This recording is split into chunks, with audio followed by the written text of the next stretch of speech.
Alrighty, good evening. Ooh. User error. Jesus Christ.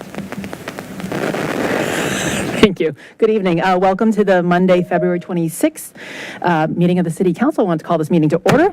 Would everyone join us in the Pledge of Allegiance, please? Allegiance to the flag of the United States of America and to the republic for which it stands, one nation, under God, indivisible, with liberty and justice for all. Madam Clerk, will you call the roll, please? Yes. Ms. Conley? Here. Ms. Flynn? Here. Ms. Leanne? Here. Ms. Shantz-Hiscott? Here. Mr. Snyder? Here. Ms. Underhill? Here. And Mayor Hardy? Here. Thank you, Council. Thank you. Do we have a motion to adopt the meeting agenda, please? Move to adopt the meeting agenda. Second. All in favor? Aye. Aye. Meeting's adopted. Do we have any oaths of office or proclamations tonight before we jump into public comment? I don't believe so. Thank you. Oaths of office? No one in the audience for that? Doesn't look like it. Thank you. Great. Well, let's move on to receipt of public comment. Would you summarize the written comments we've received so far? I will. Thank you. These are the written comments received since the last regular City Council meeting. The following provided comments on the proposed development project at Maple and Annandale and outlined suggestions for providing safe bike access around the project. Mike Economo and Jacob Williams of 505 Roosevelt Boulevard. Those are two separate parties. Regarding the Quinn Development Project, Rebecca Johnson, MD, of 237 Gundry Drive, opposed increasing the building height to 115 feet, asked for more pleasing architecture, and provided suggestions for amenities to include in the project. Bob O'Brien opposed the project because of building size and increased traffic. Andrew Olison of 615 Lincoln Avenue provided comments from the bicycling point of view for both the Quinn project and the bus rapid transit project. Mary Lou Pickle, 249 Gundry Drive, opposed the project because of the height and mass of the building and the impact on neighboring residences. Mark Resta of 241 Gundry Drive opposed the project because of the size and makeup of the project. Joseph Sharizzi of 321 Gundry Drive requested that the Quinn project be approved with the maximum height, most affordable units, and the fewest parking spaces possible. He also provided comments on the bus rapid transit project, suggesting several improvements to the 28A bus route.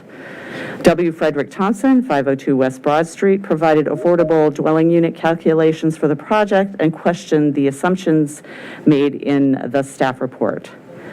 In other items, Deborah Z. Roth provided comments on the City Council work plan following the Council's retreat. Chris Maselli of 138 Rolling Trace provided a proposal for Whittier Park sidewalk repairs. Jennifer Tufts, 200 North Maple Avenue, provided comments about a request to provide municipal trash service to the Park Towers condominiums. And Stephen Vogel of 449 Hampton Court advocated for more local financial help to close WMATA's funding gap. And I believe we had one more comment that came in this evening, and it's about, well, if I can find it, it's about Quinn's project. And I did forward that to council when I received it, from Carl Anderson of 290 Gundry Drive. And he had concerns also about the height restrictions and the size of the project. And that was forwarded to council this evening. Thank you.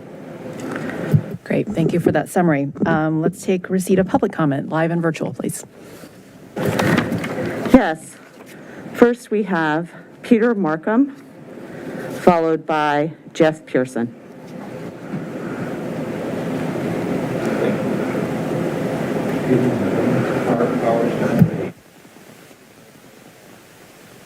Oh, I'm sorry, Falls Church. I am here today to present to City Council and City Management a petition signed by residents and owners of Park Towers condominium at 200 North Maple Avenue. This petition states, we request that the City of Falls Church collect and dispose of our trash, recyclables, yard waste generated by residents, and composting, as the city collects and disposes of the refuse of other city residents. We have no commercial establishments in our building. We've been discriminated against for years, based solely on our housing type. We ask to be given the same rights as our neighbors receive. We have been discriminated against regarding trash collection since our building became a condominium in the 1980s. We've repeatedly requested this service from the city and have been repeatedly ignored or dismissed. As recently as 2018, we presented a petition to the city requesting trash collection. To date, we have received not only no trash collection, but no response to our petition. We pay taxes, but only because of the type of home in which we live, we do not receive the same service as our neighbors. There are other condominiums in the city that do have their trash collected by the city. This is discrimination against Park Towers homeowners, and it is unjust. It is time and beyond time to rectify this injustice. We have waited long enough.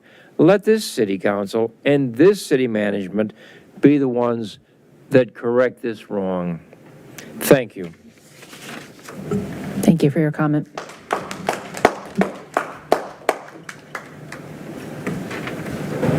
Next, we have Jeff Pearson, followed by Bill Schmidl.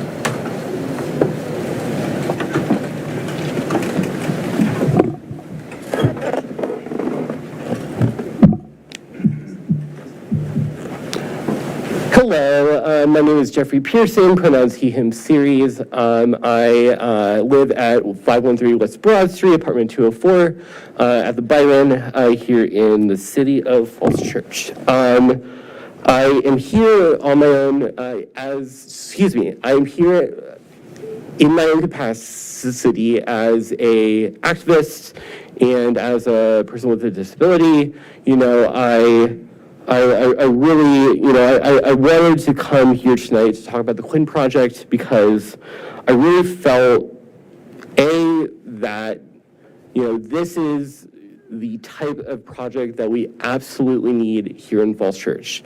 I'm getting older and, we're all getting older, right? And, as a person with a disability, right, we absolutely need to have more available units for, people like me, as well as, seniors and other, in other, populations as we all age older. And, I really believe that,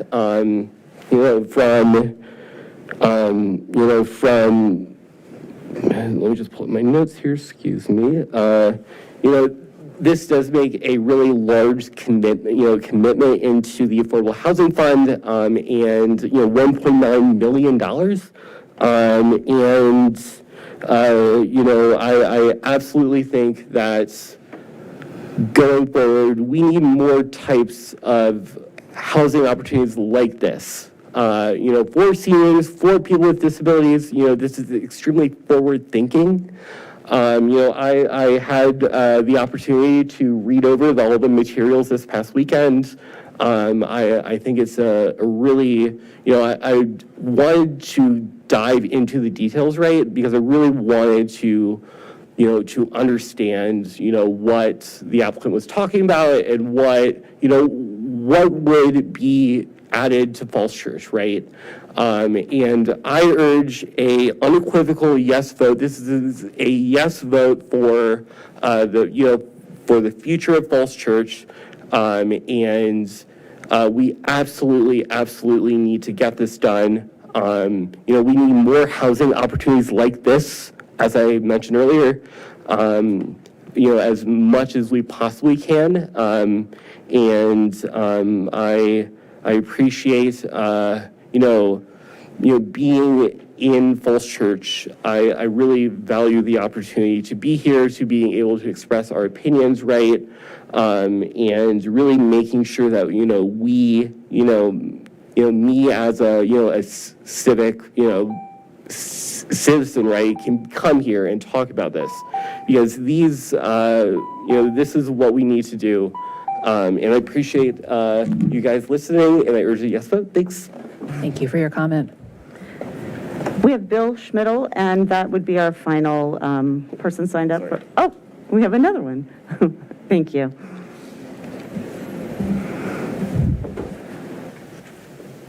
Sorry.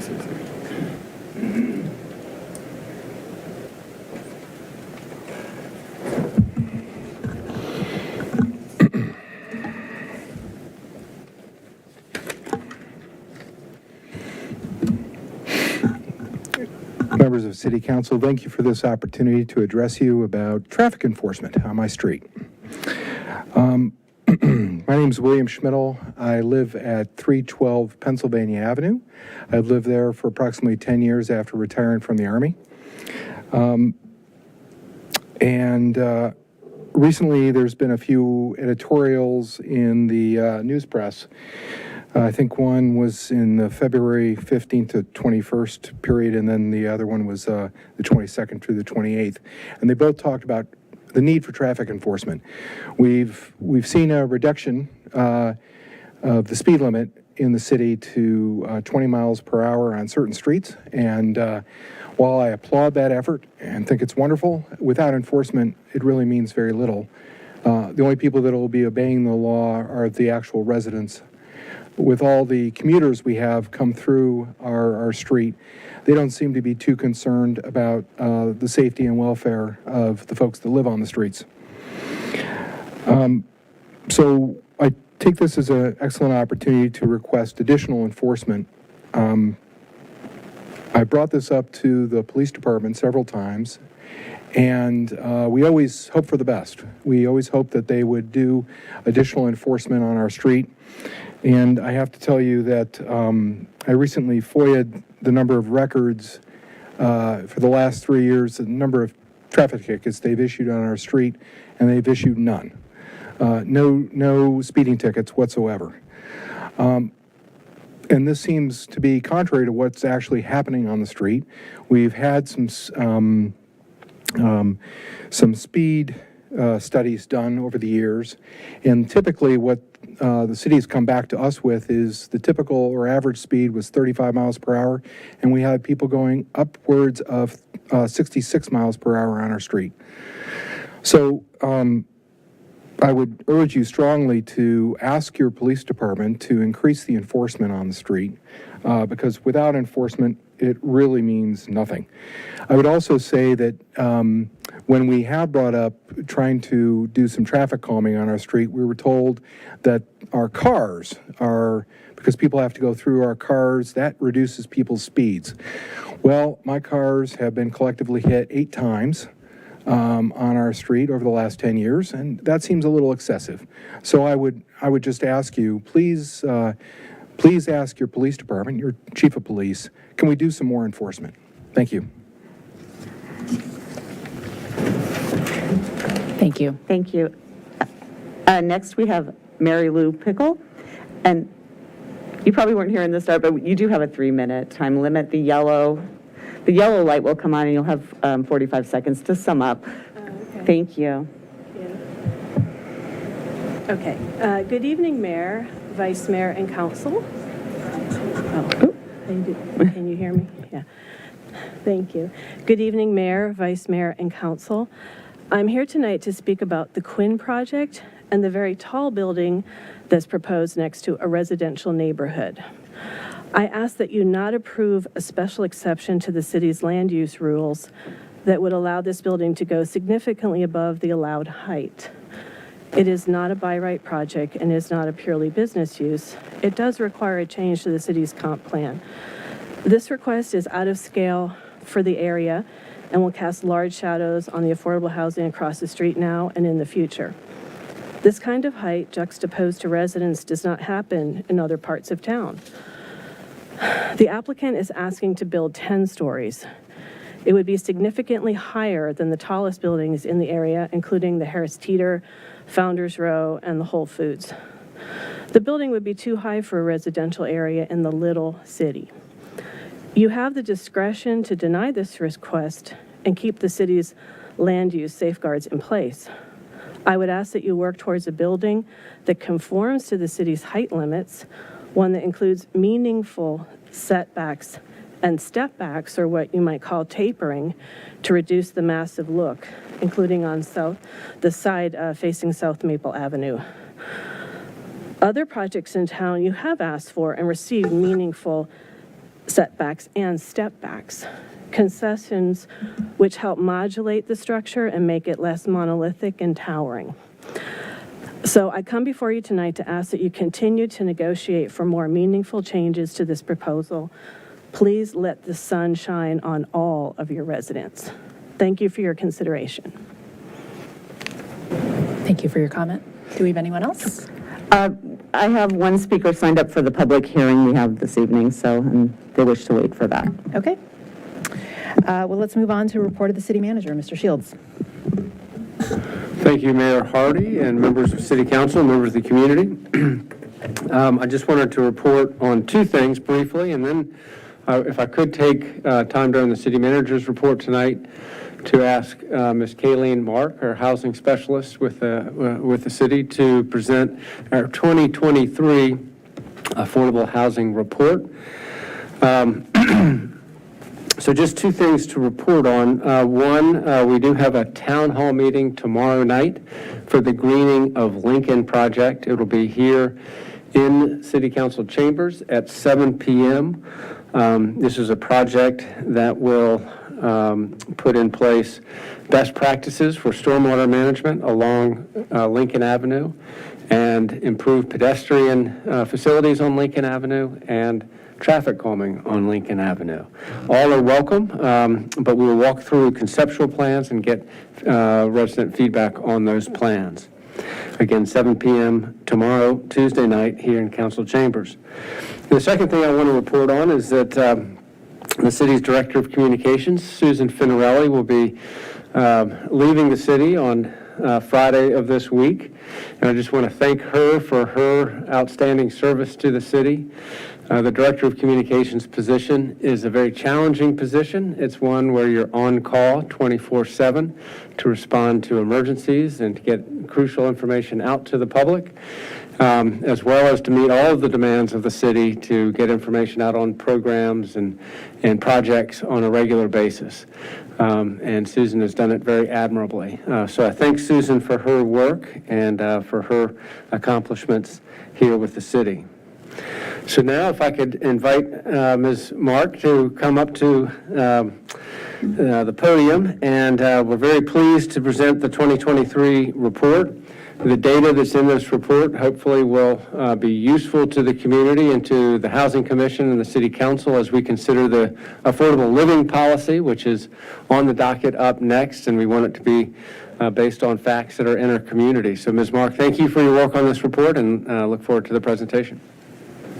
Good evening, Mayor and Council members. My name is Kayleen Mark. I'm the housing specialist for the city, and I am here to present to you the 2023 Affordable Housing Report.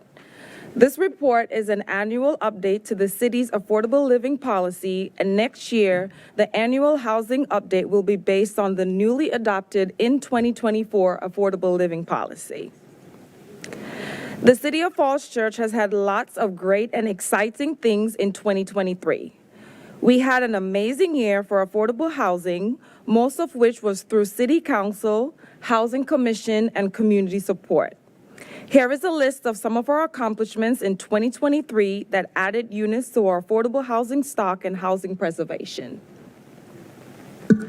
The City of Falls Church Affordable Home Ownership Program was developed and rolled out in 2023 that provides up to $150,000 subsidy towards the purchase of a home for households between 50% to 120% of the area median income, or AMI. Per Housing and Urban Development, or HUD standards, the annual gross income limit for a family of four within this AMI is $76,050 to $182,520. The city was also awarded access to the Sponsoring Partnerships and Revitalizing Communities, or SPARK program, that reduces interest rates up to 1% for eligible home buyers. The City Committed Affordable Unit, or CCAU program, that provides a subsidy for lower-income households was also increased by 10 units for a total unit count of 12. A 2023 demographic study was conducted for the City of Falls Church, which forecasts that by year 2040, the city will have a population of 20,872 individuals and 8,933 households. Some relevant findings of the study found that households are more likely to be composed of families with children. Over a period of 5 years, there was a 5% increase of households with children. It was also found that 13% of the city's population is 65 years and older. This means the city will need to provide housing units with more bedroom sizes that are 3 or more, senior and age-in-place housing. Next slide, please. These charts show the median value of homes and gross rent in the region. Per the U.S. Census, in 2022, the city had the highest median home price and the 4th highest average rent in the region. The median value of homes increased by 11.28% from $838,300 to $938,500, and the median rent increased by 2.64% from $2,020 to $2,074 per month. The trend in rising home prices and rent that is occurring within the city will exacerbate housing unaffordability and could increase the number of households that are considered cost burden.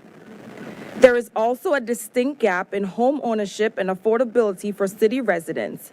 The median home price is $938,500. However, the homes available for a household at 100% AMI is only $486,276. Slide, please. Thank you. This chart compares cost-burden households, or households that pay more than 30% of their income for housing. In the city, 23% of homeowners with a mortgage and 33% of renters are considered to be cost-burden. Slide. This is the city current affordable dwelling units. We currently have ADUs at 7 different properties throughout the city. In the next 12 years, the control period of affordability will expire for 5 of those properties. The 7 properties are listed on the screen. Next slide, please. Thank you. The city will also be adding 99 units to the affordable housing stock within the next few years. We currently have 3 buildings that are under construction, and for the first time, their affordability will last for the life of the building. Washington and Broad is scheduled to be completed in spring of 2024. Founders Road 2 is scheduled to be completed in fall of 2025. And West Falls Church Economic Development Project is scheduled to be completed at the end of 2024. With an influx of the new ADUs to replace the ones that are expiring, the city now has the challenge to expand the wait list to find eligible households for those new units. Slide, please. The City Committed Affordable Unit, or CCAU program, is a subsidy program where the city pays a portion of the rent for low-income families between 30% to 50% AMI, with incomes of $45,630 to $76,050 for a household of 4. In 2023, the CCAU program was approved through City Council to add 10 units to the program to make a total unit count of 12. The city will be using market rate units and subsidize the rent. City Council has committed to increase annually pledged funds to the Affordable Housing Fund to fund the CCAU program. The CCAU program will provide an opportunity for lower-income households that cannot afford a regular ADU to live in the city. Next slide. The Affordable Dwelling Unit, or ADU, home ownership program currently only has 5 units at Whittier, and their control period expires in 2049. We recently lost 8 units in December of 2023 at Spectrum. Next one.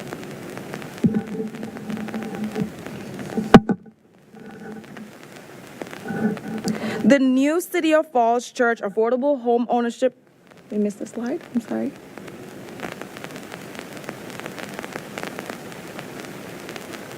Oop. No, go back, I'm sorry. I'm not sure what happened. I'm sorry, I'm not sure what happened.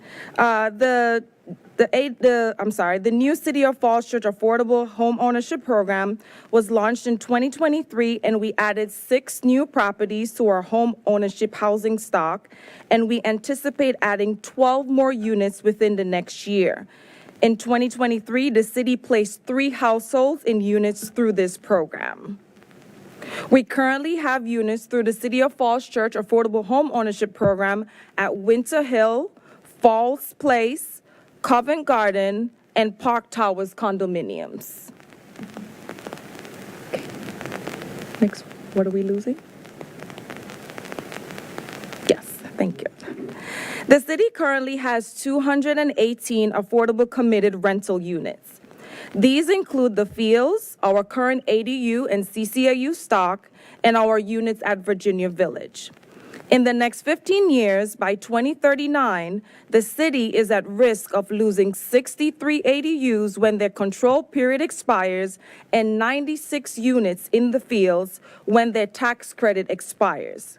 If nothing is done to save those units before the expiration dates, the city will lose a total of 159 units from its current affordable committed rental unit stock.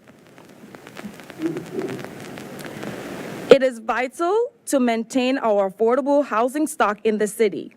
If housing preservation is not a top priority to the city, we will have a significant loss of units to our affordable housing stock.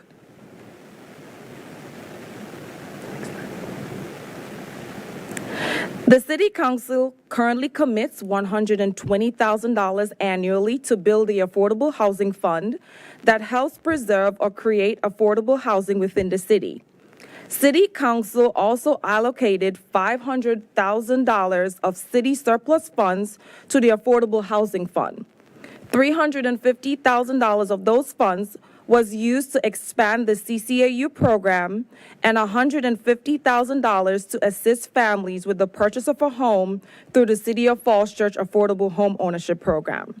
In 2023, Housing and Human Services, or HHS, applied to use funds in the Affordable Housing Fund to expand the CCAU program by 10 units. Next one, keep going. Thank you. The Acquisition Strike Fund, the city has partnered with Wesley Housing to take possession of and operate 5 city-owned properties at Virginia Village. The Acquisition Strike Fund will be used to acquire additional buildings in the Virginia Village neighborhood and utilize Amazon Reach funds to repair or preserve vital market-rate affordable apartments.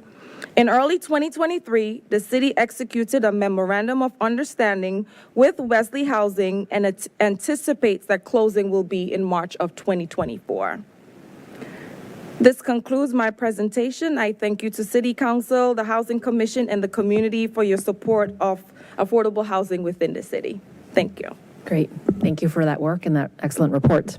We'll take questions and comments. Vice Mayor Hiscott.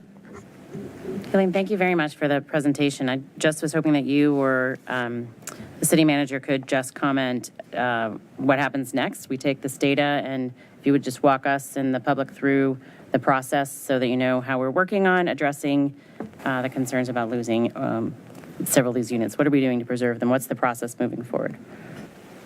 Well, and Ms. Mark can jump in as well. I think one of there's two kind of populations of units that we're losing. One are units in mixed-use developments where we've run the clock on the 20-year voluntary concession for affordability. With all of our more recent projects, we've had ADUs for the life of the project. Yes. And that has been something that we're very pleased that the development community has agreed to this. It's a significant benefit for the city. And then secondly, the city has put, with some grant funds, put money forward to extending the term for the ADUs at the Reed Building. And so that's another strategy that we can try to deploy in the coming years as to preserve those units that came through VCs. And then the big area of the fields, and those are committed under the low-income tax credit program. And that is kind of next in terms of work we want to do to work with the owner there to extend the affordability of those properties. And so that's a complex topic. We probably can't talk about that in much detail tonight, but we know that the City Council is very interested in that as a staff, and we'll be working towards solutions. I guess I just meant more broadly discussing the Affordable Living Subcommittee, just so Sure. the process, like the procedure of how we're going to address talking about this and coming up with our next.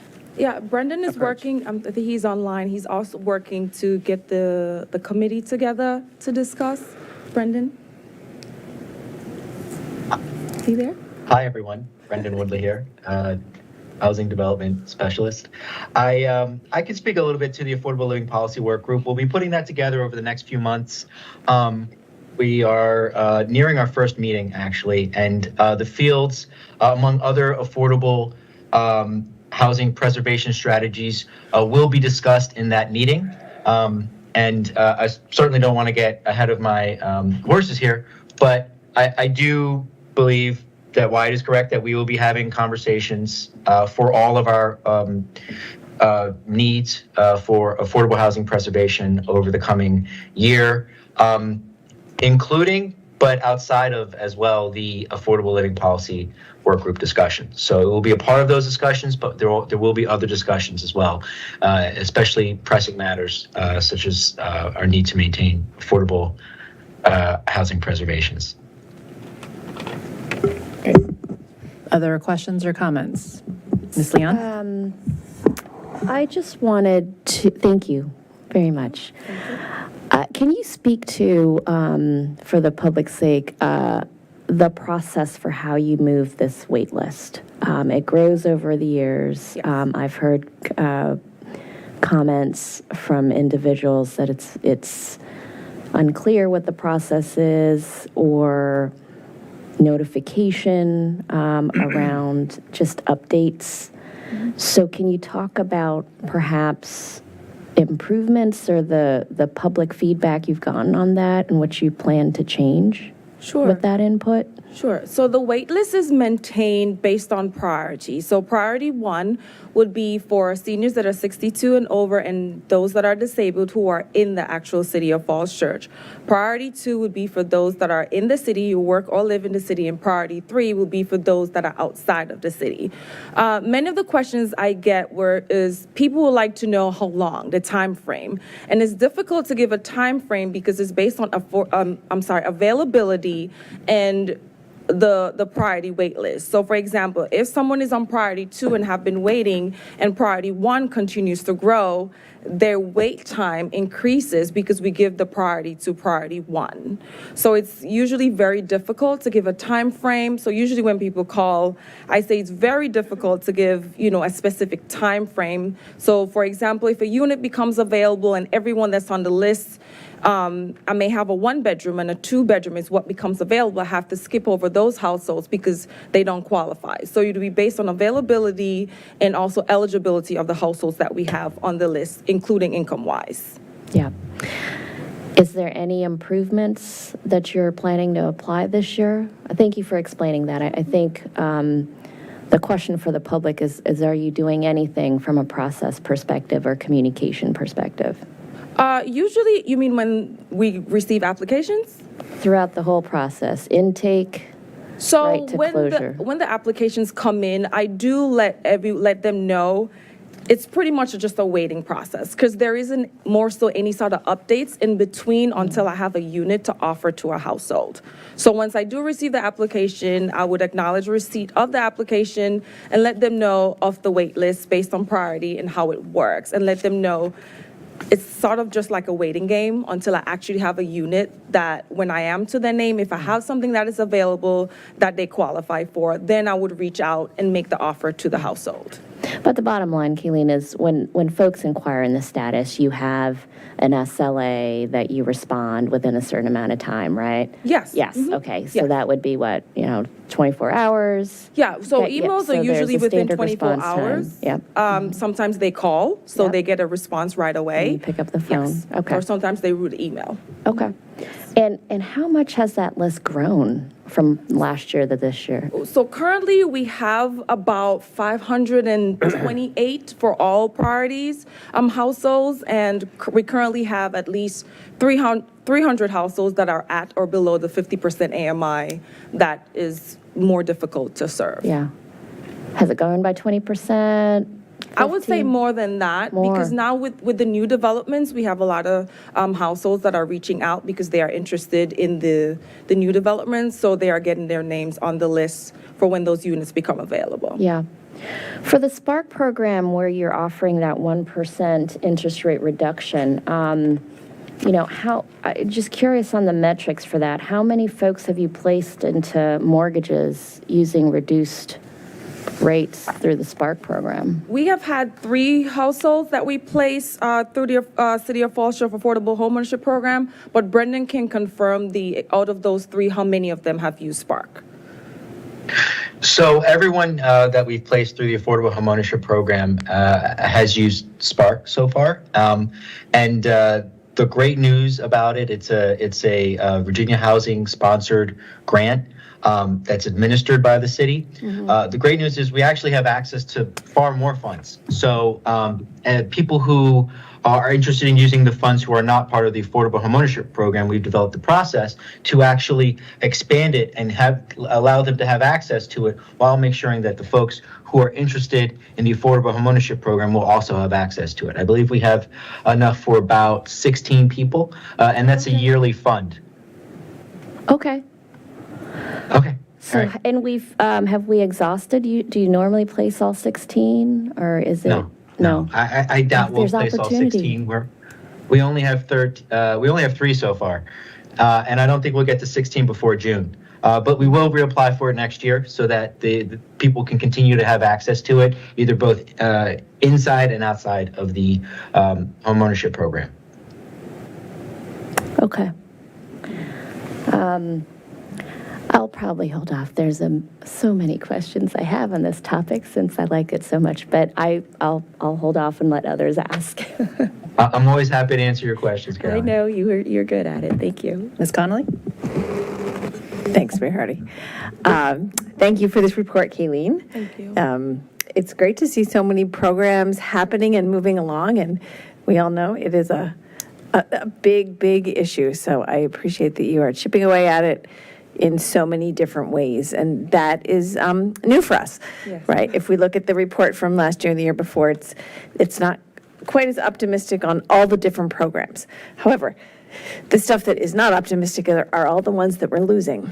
So this is just kind of logistical and really basic. So the people that are in these units that are going to expire, can they opt to try to move into one of the new ones that are coming on? Or are they where they are and they don't move? Oh, that's You see my question? yes. Like if someone's already being served and they know their one will expire, can they move around, or do they have to wait till other people get in, or how does that all work? We have not gotten to the point of discussing that as yet in regards to the specific of if someone is in and the units are expiring, but I think that is something we should definitely think of. If theirs are expiring and then others are becoming available, if we're able to transfer them over, or because we have not discussed that as yet. So Okay. it's something definitely we will consider internally and discuss. Okay, that's great, thank you. And then another question is just the list of new apartments that are coming online. Is there a way to promote that to employees, city employees, and school employees to make sure they know that there are 99 units coming online and they can get on that waiting list? Yeah, most definitely. I can send an updated email to CFCL users to let them know the units that are coming available. I can definitely do And that. do you work with Amy Hall in the school's office, the HR director? I have not worked with her directly, no. I usually send out the email to CFCL users, and I believe it goes out to everyone. That doesn't They go don't to school staff, schools? no. Okay. But yes, in the past, we have sent out to the schools. So I can definitely reach out and follow up and send the Okay. information out. And just make sure that, because that often is a recruiting tool for teachers, too. Yes. So as they're working on recruiting for next year, that'd be good to know that that opportunity is available. Awesome, will do. Thank you. And then a question, just on the median value for an owner-occupied home is $938,500? Yes. That's unbelievable. I guess we haven't seen that in the budget yet. That's just, yeah, that's a lot of money. It is. And your statement that with the median income in Falls Church? Yes. So this is saying with the median price being around 938,000, with someone on 100% AMI, they could only afford a home that is, let me get the exact number, around $456,000. Right. Yeah, so that's just to show you how hard it is for people to afford homes within the city. Yeah, that's a really stark statistic. Yes. And then my last question, but they are behind, but if we have better numbers, can you use them? I mean, we know how many households there are in the city of Falls Church, and it is more than what you have listed here. Because the census, as you said, is behind. Yes, the 20. But because we do know those numbers, is there a way to actually use the actuals instead of the census estimates? Yes, we can. We can, I'm not sure if we are able to update after. But yeah, we can definitely take a look at it and have more current numbers. Okay, because there's a couple, there's the demographic report says 6,500, but that's in 2023. Yes. So there was an increase, but not that much of an increase in 1 year. And then there's the schools dwelling unit document that also counts every single solitary address in the whole city. So that's another one that has actually counted them all. Okay. So that would just help as far as your percentages go to look at those. Okay, thank you. Yes, thank you. Ms. Flynn. I'll be very quick. Thanks again. So I had the same thought as Ms. Connolly, and I think raised it to fellow council members before in terms of whether we can relocate residents from the expiring ADUs to the ADUs that are coming online. I know that the report says by 2039, we'll have a loss of 159 affordable committed units, but the urgency of it is actually much more dire because in the next 5 years, we lose 111 of those 159 units. So it's the 96 low-income housing tax credit units at the Fields by December 2026, and then the units, the 15 ADUs at Pearson Square by 2027. And so it would be good at a minimum, to begin to give notice to those homeowners, or not to those rentals in order for them to understand without alarming people, sunset periods, and that at a minimum, they may want to put their names on the wait list for the current ADUs to the extent that we don't relocate them, as current ADU program participants into the new ADUs before other people may be in those ADUs. And then the same way, I know that it will be a challenge to move through the list. So I didn't know timing-wise kind of how soon you're able to start kind of checking in with your list, seeing who's still on your list and wants to stay on your list, in anticipation of the 99 units that will be coming online at Founders Row 2, Broad and Washington, and West Falls Church. So, it may be that there can be pre-advanced work, right, to kind of get that ready before delivery of those units even occurs. Okay. Yeah, we definitely will discuss internally and come up with a plan. Great. And then the last piece, Mr. Shields and other council members may remember this from last year when Pearson Square renegotiated their special exception in order to allow the retail component. We had talked about having follow-up conversations about when their financing cycle came up to find out whether or not an extension to those ADUs might be possible and maybe somewhere that the city did want to commit funding. And so I want to make sure that those conversations actually take place and we circle back with them to get more information about when that was happening, since it wasn't clear at the time. Thanks. Great. Well, I have some questions and comments as well. So thank you, Kayleen and Brendan, for all this work. I think when Mary Beth said it, that we have been chipping away at affordable housing for a long time, but and I think that's a good characterization. But given that we are due for this 5-year update of the affordable living policy, I do think this is a really good time to actually have a more comprehensive strategy, especially with putting preservation front and center. So I think the data you showed us is very stark. We've been talking about it, but it's coming up in the next few years, and so we actually need to get a lot more serious about it. But before we talk about that, I do want to make sure that people understand the progress that we've made. So ownership. We already talked about the home values. Having 6 ownership units is a big deal. Having 12 of these deeply affordable units is a big deal. Out of 218 units, that's 5% increase in stock. And hearing that, was it 300 out of 528 people are in need of those deeply affordable units? Yes. Kudos to the housing staff for responding to that need, because that is a big deal. Clearly, it's like 60% of our wait list actually needs those deeply affordable units. So I think it's great that we're committing money and putting our dollars where our mouth is. So I did want to acknowledge that work, because I do know that it's not easy to fund that, between funding the program and actually the logistics of finding people for those. One idea long-term is that instead of us doing all the work to kind of match the renter with a unit, is actually considered kind of a local voucher, where essentially someone can buy down the rent anywhere in the city and put that responsibility on the renter instead. So something to consider down the road, if that would be an easier, logistically, easier process for staff. So that's one idea. The other, so going back to kind of preservation, I would love taking the affordable living policy opportunity to talk about 2 things.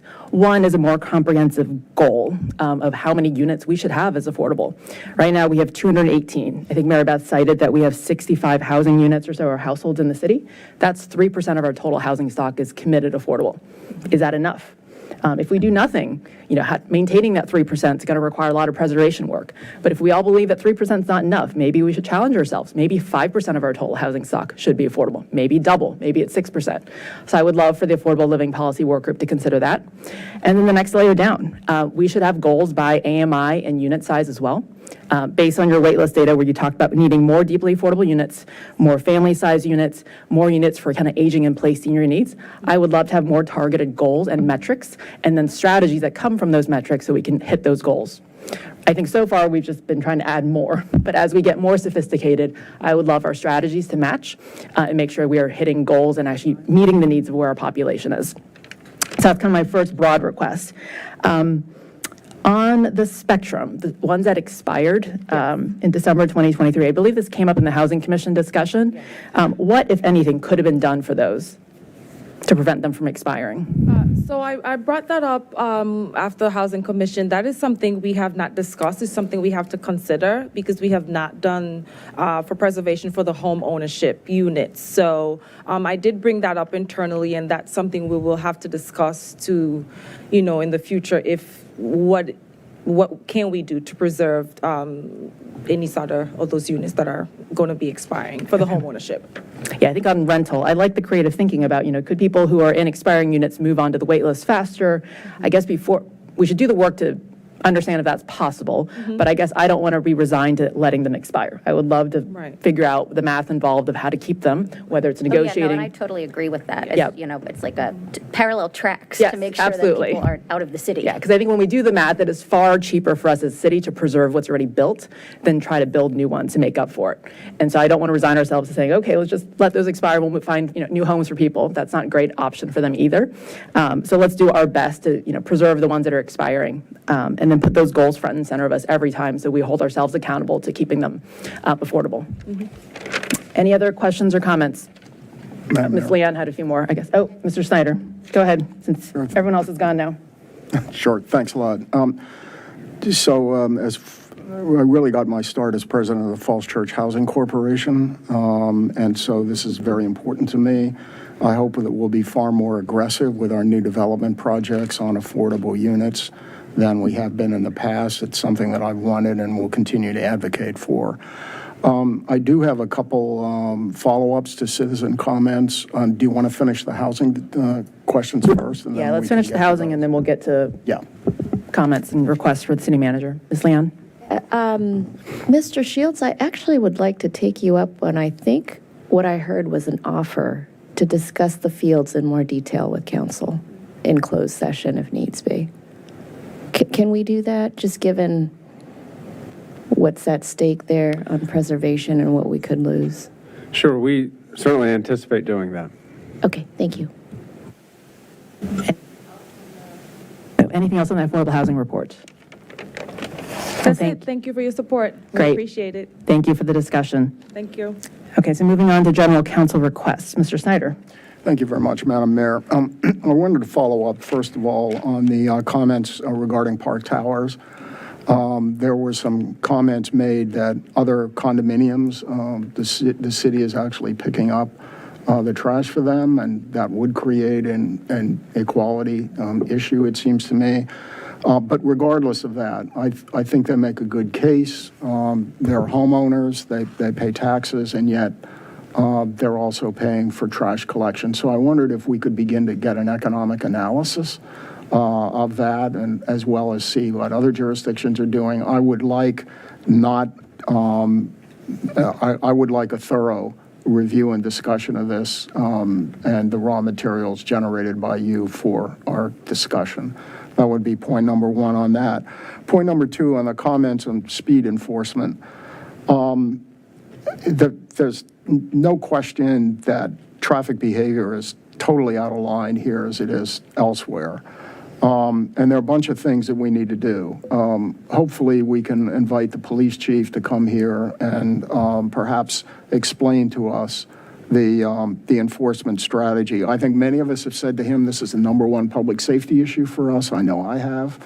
So I would be interested in knowing what metrics we should use, not number of tickets. I won't get into there as the danger of being accused of fundraising, but rather what our overall strategy is with regard to policing, because I think that question came up.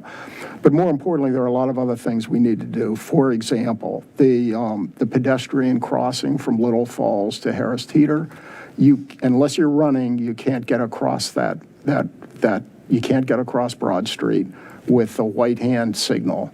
You're immediately in orange, and traffic can start turning left against you. The same thing is true of Broad and Maple. And we've had citizens say, and I've talked to people in wheelchairs and elsewhere, how often they've almost been hit.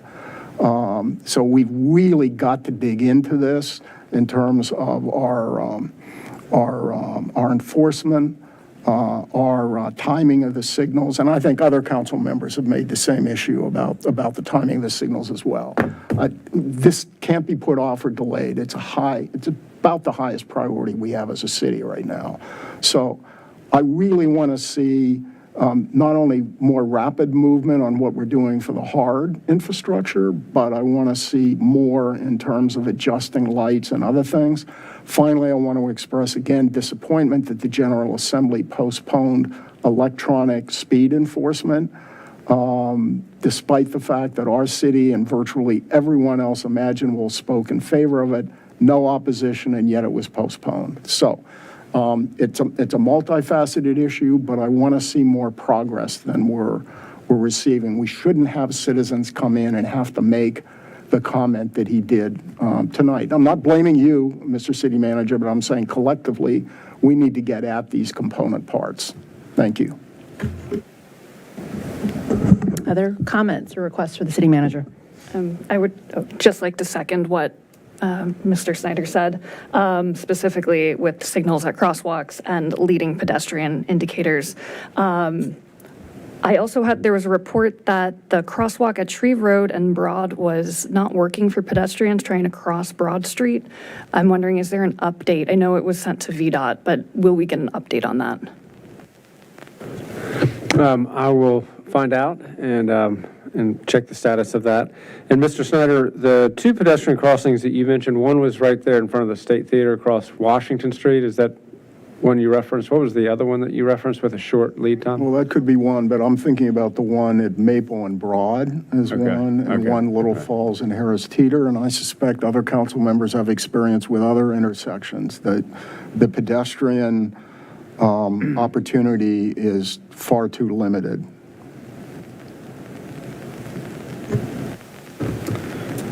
Other requests? Ms. Connolly? I'd like to second what Mr. Snyder said about Park Towers. I think as we have another condo building coming online, and that has been something that, he mentioned he was here in 2018 before the pandemic. I remember talking about it, and then it kind of just disappeared. So I feel like we do, as a city government, owe something to those residents to be able to review and look at how they are paying for their trash through their taxes and also with a separate hauler. So we have a, Well, I'll speak to it just at a high level, and we will certainly follow up I with mean, I remember hearing, if you homeowner- could explain for others, because I think that's Sure. important to understand why it is the way it is, and are there ways that we could change it and make it more fair? So just briefly, what the city offers is a curbside trash pickup. It has traditionally been for townhouses and single-family homes. And it's partly just in the nature of the service that we're able to provide. And so multi-story, multi-family, the city traditionally has not provided solid waste pickup. And the bins that we use would not work in that setting. Now, could we go into that business?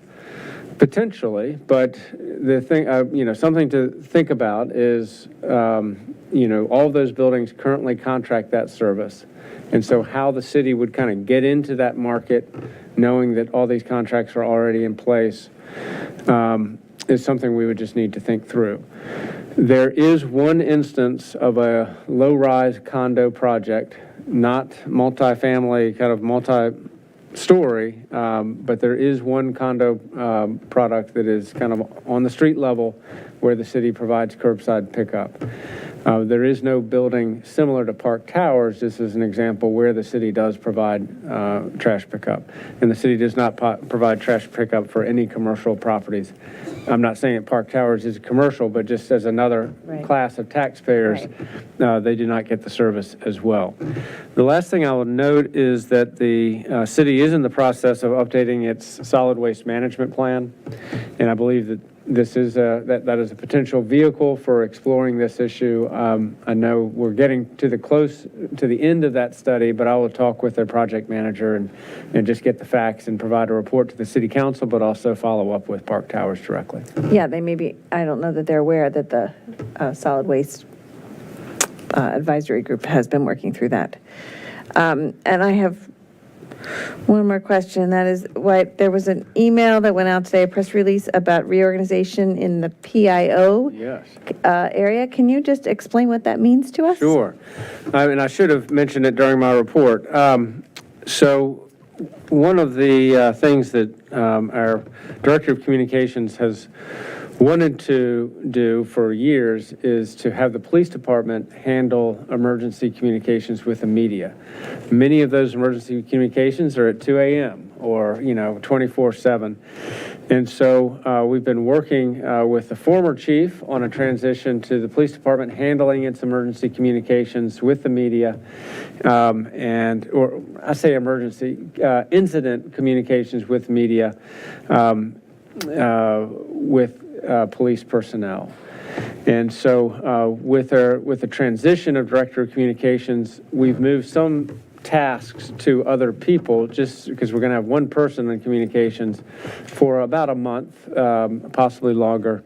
And to assist with that, the police will handle the media relations for police instances. The long-term view, I think that is the best place for that to reside, but we need to resource that properly, and that will be probably something that we discuss in the FY25 budget. I hope that's helpful. Other council requests? Ms. Flynn? I'll be very brief. I support everything that my colleagues have said, and I know I had followed up with Ms. Mester about earlier this month when there was another Park Towers resident who had made the same comment. So again, if we can get cost feasibility, liability kind of feedback, and also possible solutions at the same time, that would be helpful. Just on the Director of Communications, I think that this went out in the Focus on Falls Church newsletter, but is there currently an open posting for the Director of Communications, and what's the close date on that posting, just so that we're all aware and the public's aware of it? It is being posted has been posted several weeks ago. And I don't know the close date, but that is in the notice. If you go to the city website, you will see that job offering. It was also sent out to all of the sort of the industry places where one would look for that type of a posting, and that was done with the help of Maggie Redden and Susan Finarelli to make sure that it got good visibility. Okay. Other requests? Okay. I have a few. So I will third or fourth, I think, the pedestrian discussion. I think in general in the past, okay, so it's probably unanimous. In the past, I think, Mr. Schiltz, we talked about a pedestrian-first policy. I think as we look at our work plan, that's probably a really great place to memorialize that, because I think it has implications for prioritizing pedestrians. Things like LPIs, no turn on red, more crossings. And what does it mean for if you're a car? It might mean that you have a little less speed on Broad Street, and that's okay. And I think that's what we are saying as a policy that we would like to see city staff carry forward into all these ideas on their streets. So that's one thing. And then on that note, for people interested in the work plan, we are meeting GovOps on Wednesday, and I imagine this will be a topic that's in our work plan very prominently. While we're on kind of traffic and transportation safety, in response to the concerns on Pennsylvania, I believe they have speed bumps, and they were maybe one of the first streets to go through neighborhood traffic calming. I think we're starting to see kind of second generation NTC requests come through, because I think Annandale and Gundry has come back through with requests beyond kind of their initial request. I think the light solutions on Nolan aren't really sufficient based on the feedback we're hearing from the streets. And so I'd like staff to give some thought into what should we do? Like, if they've gone through the process the first time, we recommended set of solutions. Do we go back out and remeasure speeding and the traffic concerns? Or is there some faster option, given that we cited that, this clearly needed work, but the first solutions we, put in place weren't enough?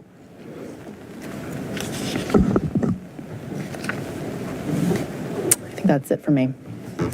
Oh, sorry, Ms. Connolly has one more. There was a public comment too from Whittier with a quote for repairing their sidewalks that they've been asking about.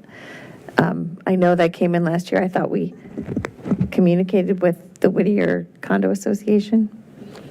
We did. We've been in pretty regular communication with them, and so we have this proposal. We'll take a look at it.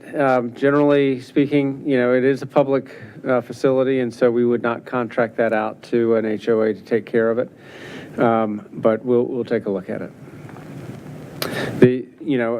Part of the discussion with the Whittier HOA is that we have spent a lot of money on sidewalks in that neighborhood.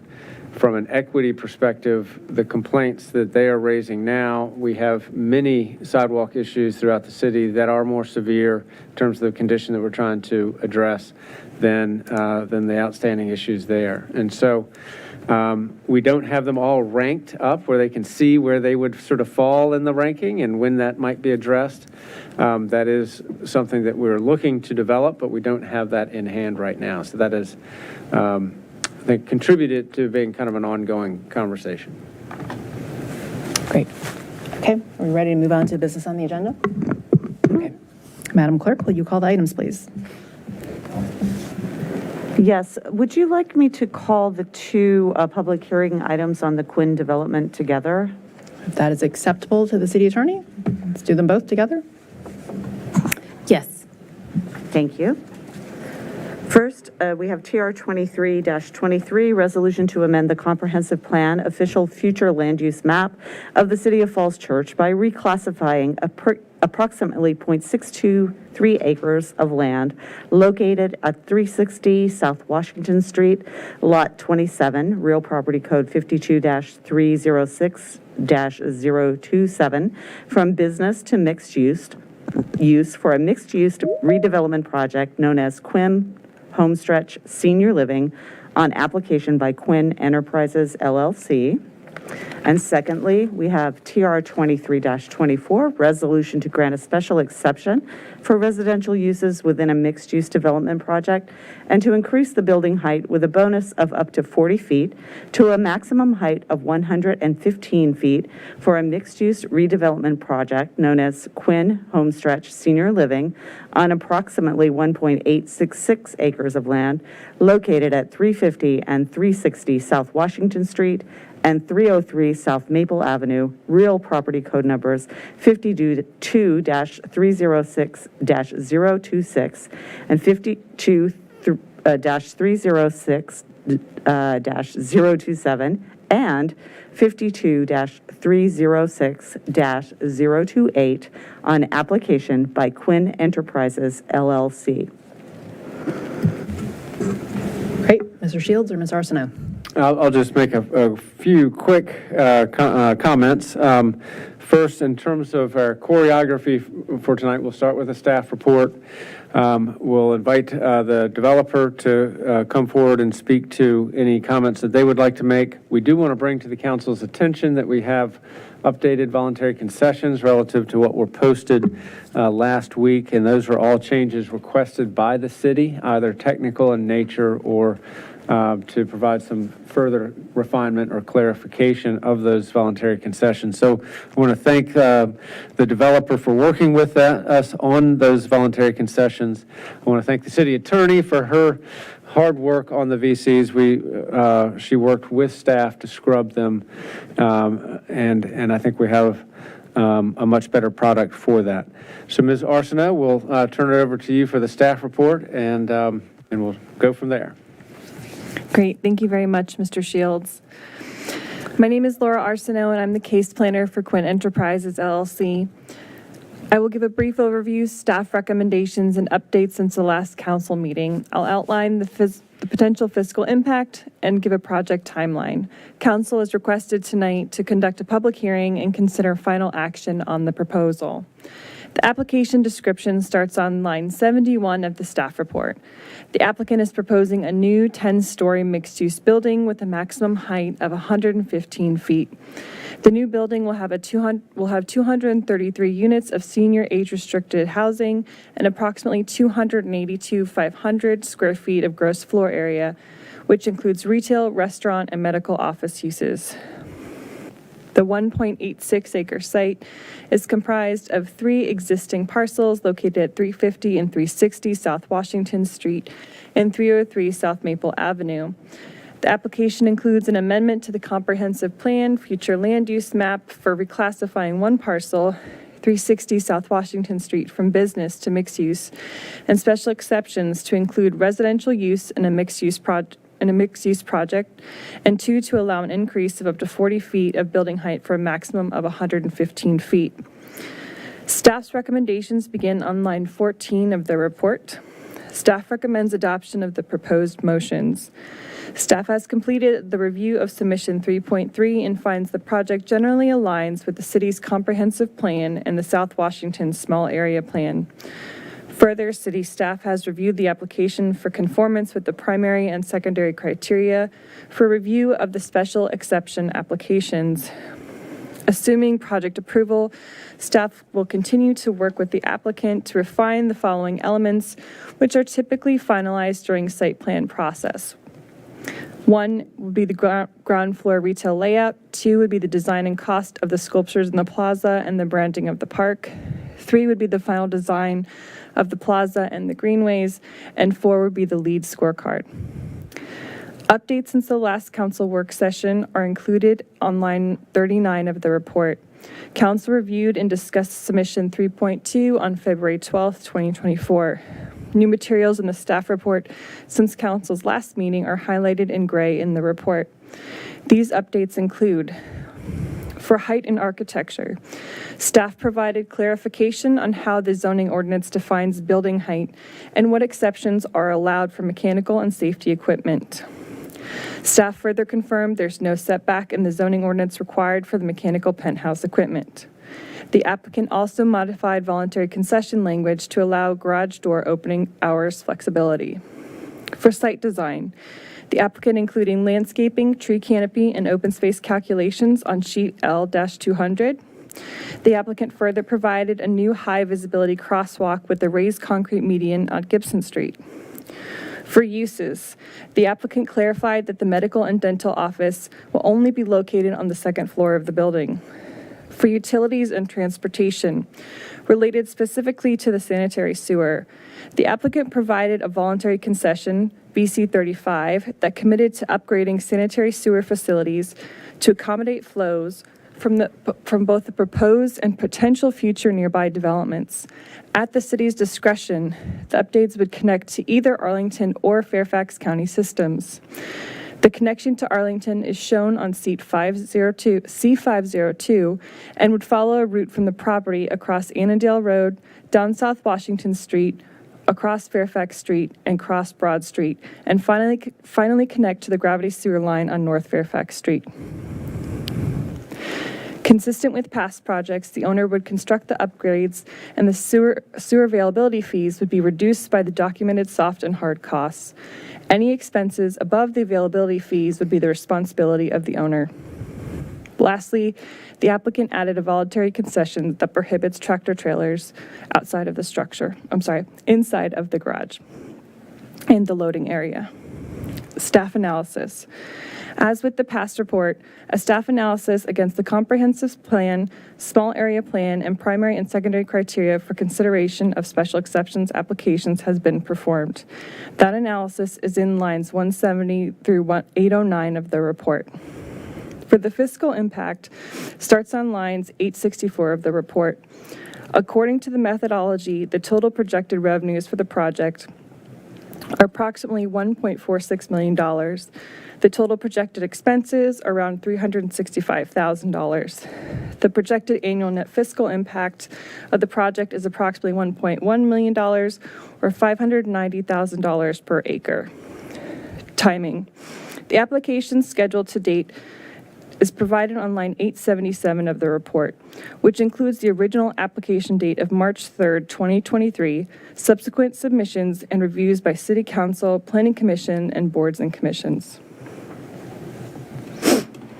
The most recent submission was 3.3 and received on February 20th, 2024, which modified the voluntary concessions and details on the plan sheets in response to council and staff comments. Thank you very much, and I'm happy to answer any questions. Great. Do we want to hold questions until the applicant is presented? Okay. Mr. Painter, welcome. Thank you very much, Madam Mayor. Thank you.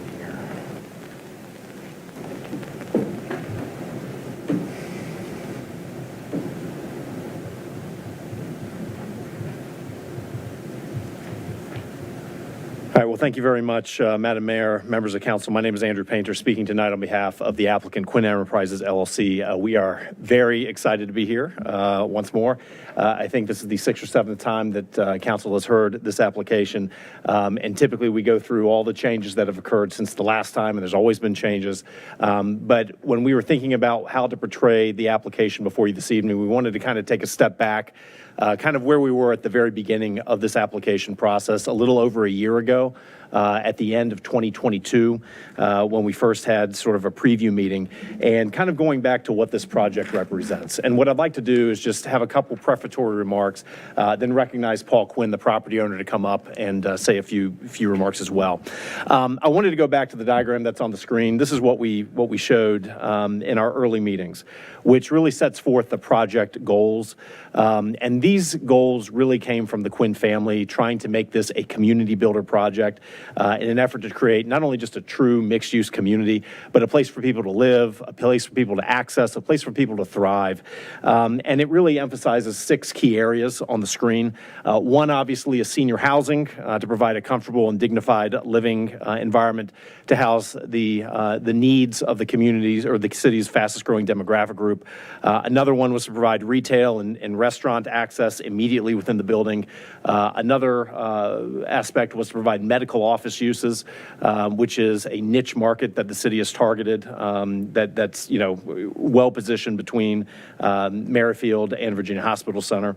The fourth is pedestrian mobility, trying to emphasize connectivity around the block and in and through the block as well.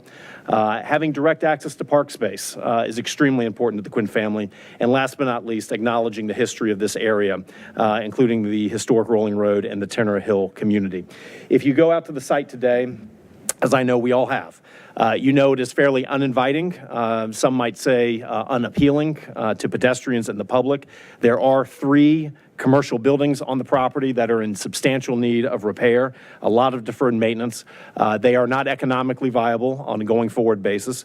There's also little environmental benefit on the property. It is paved from stem to stern. There is no stormwater whatsoever.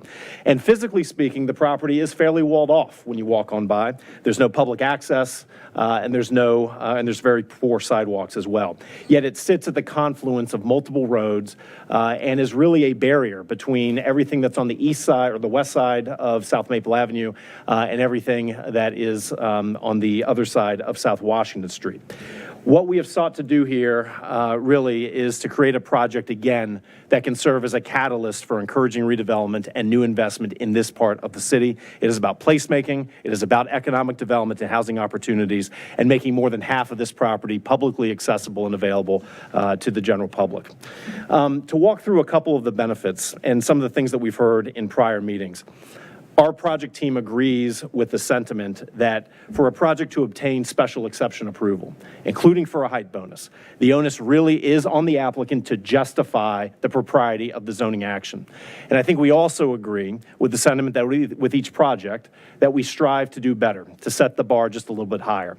And so what I'd like to do is march through some of the large-scale benefits. And I would hope that the work that we have put into this project and the commitments that we've offered in our voluntary concessions really do set a new standard, pecuniary, non-pecuniary commitments, unlike anything that the city has seen in a standalone mixed-use project.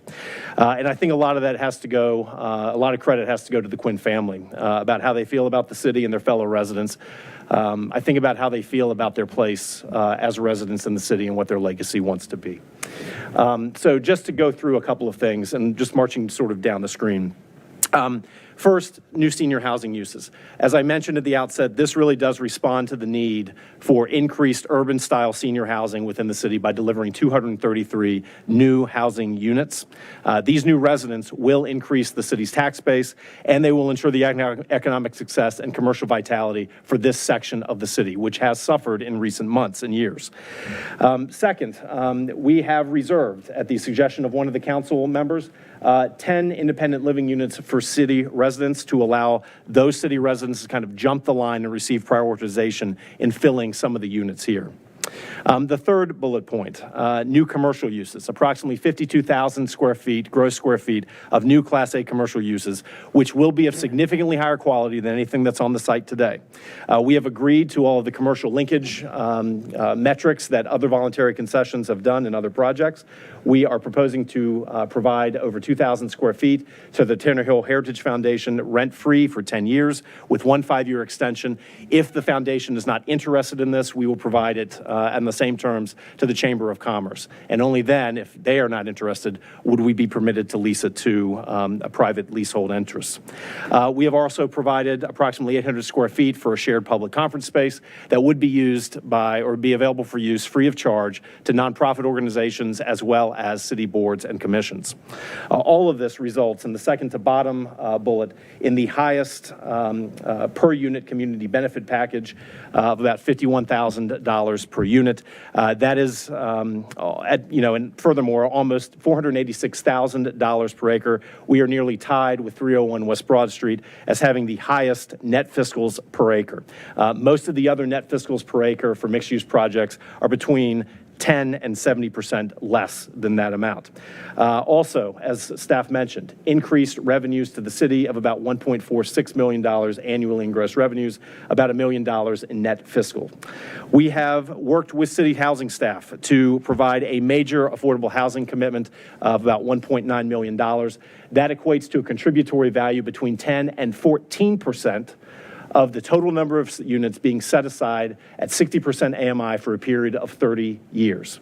So again, that's between 10 and 14% being set aside without any deductions in any of our other voluntary concession commitments. That was not the case at Founders Row 2 and was not the case at Broad in Washington, where they reduced the fiscals to pay for the then priorities of affordable housing. So we're hoping that we're setting a new standard with 10 to 14% out of pocket. We have the most open space of any other mixed-use project in the city, approximately 69%. We have the most publicly accessible open space of any mixed-use project in the city, over half of the property. We have the largest civic space yet delivered with a mixed-use project with a new 33,000 square foot landscape park that will provide new space for community events, community placemaking, building, markets, fairs, screens on the green, and more. We are going to take ownership of the maintenance responsibility of both our property and the city-owned right-of-way. And then we have also agreed to work with city recreation and park staff to determine what universal design elements should be included in the park. So we hope that that's going to set a new standard for city parks as well, which is very important given the population that would be living in this building. From an environmental sustainability perspective, we are proposing a LEED Gold certified building, and we are targeting a 20% performance improvement in sustainability over ASHRAE. We have the highest number of electric vehicle parking spaces in terms of absolute number and highest percentage of any mixed-use project. We are running conduit to an additional 50% of spaces, and we have electric bicycle charging stations. As I mentioned, there is no stormwater management provided on the site today. We are not only mitigating our impacts, but we have also committed to reducing stormwater by an additional 20% for the 10-year, 24-hour storm. Second to bottom bullet point here, the city did request, and we are assenting to that request, the ability to provide additional sanitary sewer upgrades to serve future development in this section of the city. This is something that we're happy to do.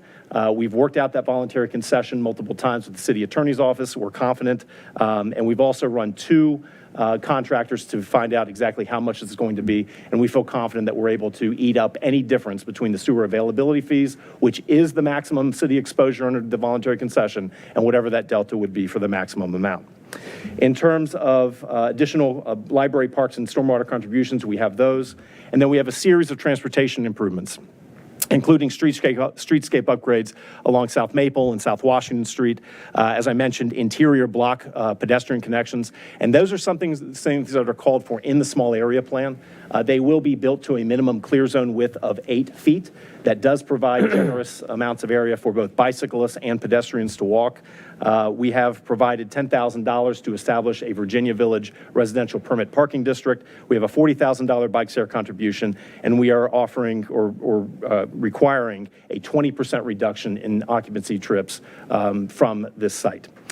So with that, I'm going to pause, and I'm going to ask Paul Quinn to come up and just share a few words, and then I'll come back to close. So, Paul.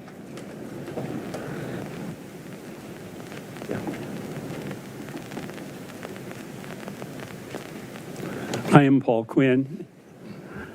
I'm pleased to be here, and I want to start off by thanking Mayor Hardy and all of you council people for all of the work that you have done on our behalf in reviewing our project and looking at it and challenging us to look at what we have here. And Kathy and I also, as Falls Church residents for a long time, are really, really proud of what you're looking at tonight. We want to thank specifically, because we don't do it often enough, we want to thank not only the council, but the boards and commissions who met with us and looked over issues and raised issues.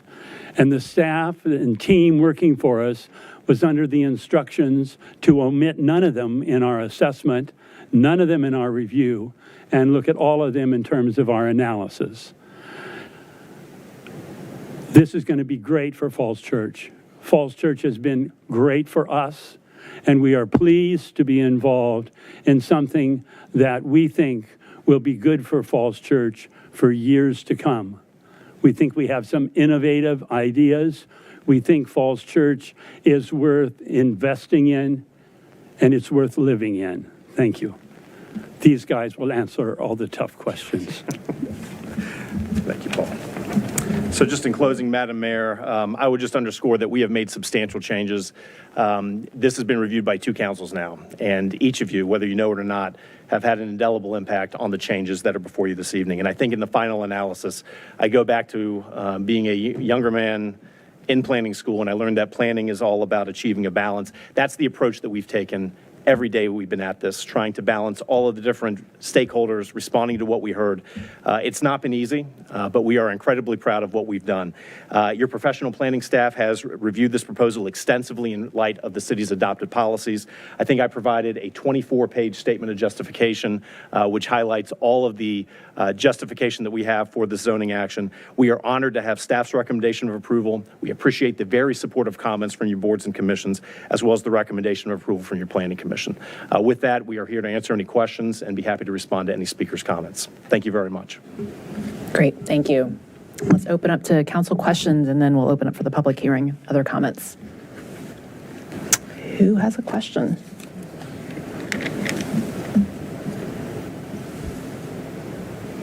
No questions.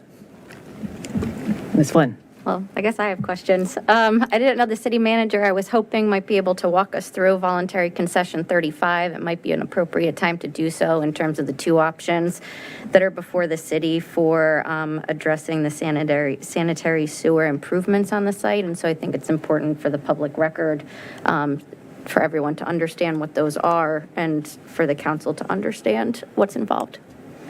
Thank you. I'd be happy to do so. So voluntary concession 35 is at line 926 of the submitted voluntary concessions. And what it does is it allows the city to choose whether this project will have its flows directed towards the Arlington County sewer shed or have it directed towards the Fairfax County sewer shed. The city is under contract with both. For basically one half of the city goes to Arlington and one half follows the Trips Run path down to Alexandria, where sewage is treated there. The developer has agreed that they will, if we choose the Arlington County option, that they will install at their expense a pumping station and a force main so that it would go down the Fairfax Street and go over Broad Street, East Broad Street, and then from there by gravity towards the Arlington County treatment plant. So under that option, the developer would be liable for about $1.8 million in sewer availability fees. And what the agreement is that the cost of installing the force main would be deducted from those availability fees. And any costs in excess of the availability fees would be covered by the developer. Our current engineering estimates are that it will be approximately the cost of those availability fees that would normally be paid to the city. Those availability fees are paid by all new connections to our sewer system. And if we have it go to Arlington, the reason we would do that is that the city currently has excess capacity, has already purchased excess capacity from the Arlington County treatment plant. On the other hand, we're in the process right now of buying extra capacity from Fairfax County, and it's very expensive. In addition, Fairfax County is trying to address inflow and infiltration and would like the city to manage its peak flow conveyances. And so in the Fairfax County sewer shed, we will be building some additional infrastructure to manage peak flows that occur when it rains. So that is the essence of the agreement that the developer has with the city. If it does flow to Fairfax County, that's kind of your more typical arrangement that we would have with any developer, in which We do ask developers of large projects to do a study of the collection system. If there are any limitations to that collection system, again, to use, to fix those choke points or to expand the system, but then deduct that from the availability fees. The purpose of availability fees is to allow for the system to grow. And so growth pays for growth, and the regular ratepayers do not have to pay for the upgrades that are required when we have a major new person or any new entity hooking onto the system. I think that's the summary, and I'd be happy to answer any questions. Let me note one other key feature to this. We know that the city center area is likely to have other redevelopment, and so we've asked that the developer would size the upgrades to the pipe to be sufficient to handle approximately 5 to 6 other developments in the city center area, and they've agreed to that. Councilwoman Flynn, if I may also say too, just to be very clear though, to underscore something you said, we've had 2 contractors look at this. We feel confident in the numbers. It's somewhere around 1.9-ish to $2 million. The sewer availability fees would be, somewhere in that neighborhood too. But the city's exposure to this, under this voluntary concession, is the amount of the sewer availability fees and not a penny more. The delta would be borne by the applicant in the case if there are any cost overruns. Okay, and so, so for clarification on that, I understand the force main, piece of it, right, is absorbed by you beyond whatever the 1.8 or 1.9 million of sewer availability fees are. I'm imagining that there's a hefty amount of sort of road work, right, that's involved in this because you're digging up where your site is over the triangle of West Annandale, you're going up by all the shops, I'm assuming up the right-of-way on Fairfax, you're crossing Broad Street, and then you're connecting in by Falls Church Presbyterian somehow, is how I understood the plans. Correct. So what is happening in terms of all that road work, the digging, the repaving, who is absorbing the cost of that? Those are all project costs, and so those would be covered by the developer. That's correct. Okay.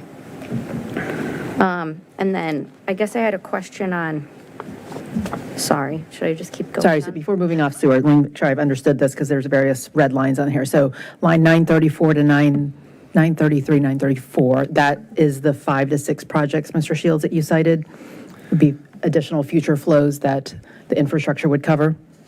That is correct. And so the edits that you see that are underlined were intended to provide more definition to this voluntary concession and put some brackets around it, which we believe makes it a more sound voluntary concession. And it does reflect what we've been discussing over several months. And so it's really just a clarification. Got it. So the 2 key business terms for the city is, 1, the city retains the option of either the Arlington or Fairfax, and that's cited in line 938 prior to site plan approval. And the other key business term is, again, the cost. So at line 994 to 995, the applicant is committing to covering any costs of the sewer availability fees, as we've discussed. Right. Are those the kind of pertinent business terms we should know? Sure, Madam Mayor, I have a couple more questions since we're on this all-important. Sure. While we're on sewer, let's hear. Thanks. So for the citizens, it's very important to take a look at our work session, I think a week or a couple weeks ago, where we found that to maintain our access to the Fairfax County system would cost about $20 million of additional infrastructure, including the proposal included digging up one of the parks and placing a large holding tank under that park. So this is not a small amount of money, and this is fundamental infrastructure which we have to provide. So let me ask you a couple questions. And again, that's why what normally is not focused on, what should be focused on, and we are focusing on now, is VC 35. So the first proposal is to, in essence, take sewage that otherwise would be going into the Fairfax County system into the Arlington system. My question is, number one, has Arlington agreed to this? So we've had discussions with Arlington County. They have conveyance capacity and they have treatment capacity. We do need an amendment to our service map with Arlington County. That has not yet been approved. We anticipate that that will be, we'll have a decision on that prior to site plan. Right. But And they so- haven't, but yeah. approval from them is essential, and that hasn't occurred yet. That's Is that correct. right? The second set of approvals would be from VDOT, because part of this would be on a VDOT highways, right? Am I right?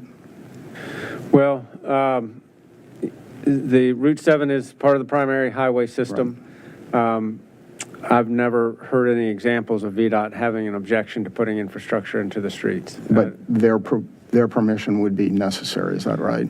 We would communicate. I don't know that for a fact. To put a street signal up on Route 7, yes.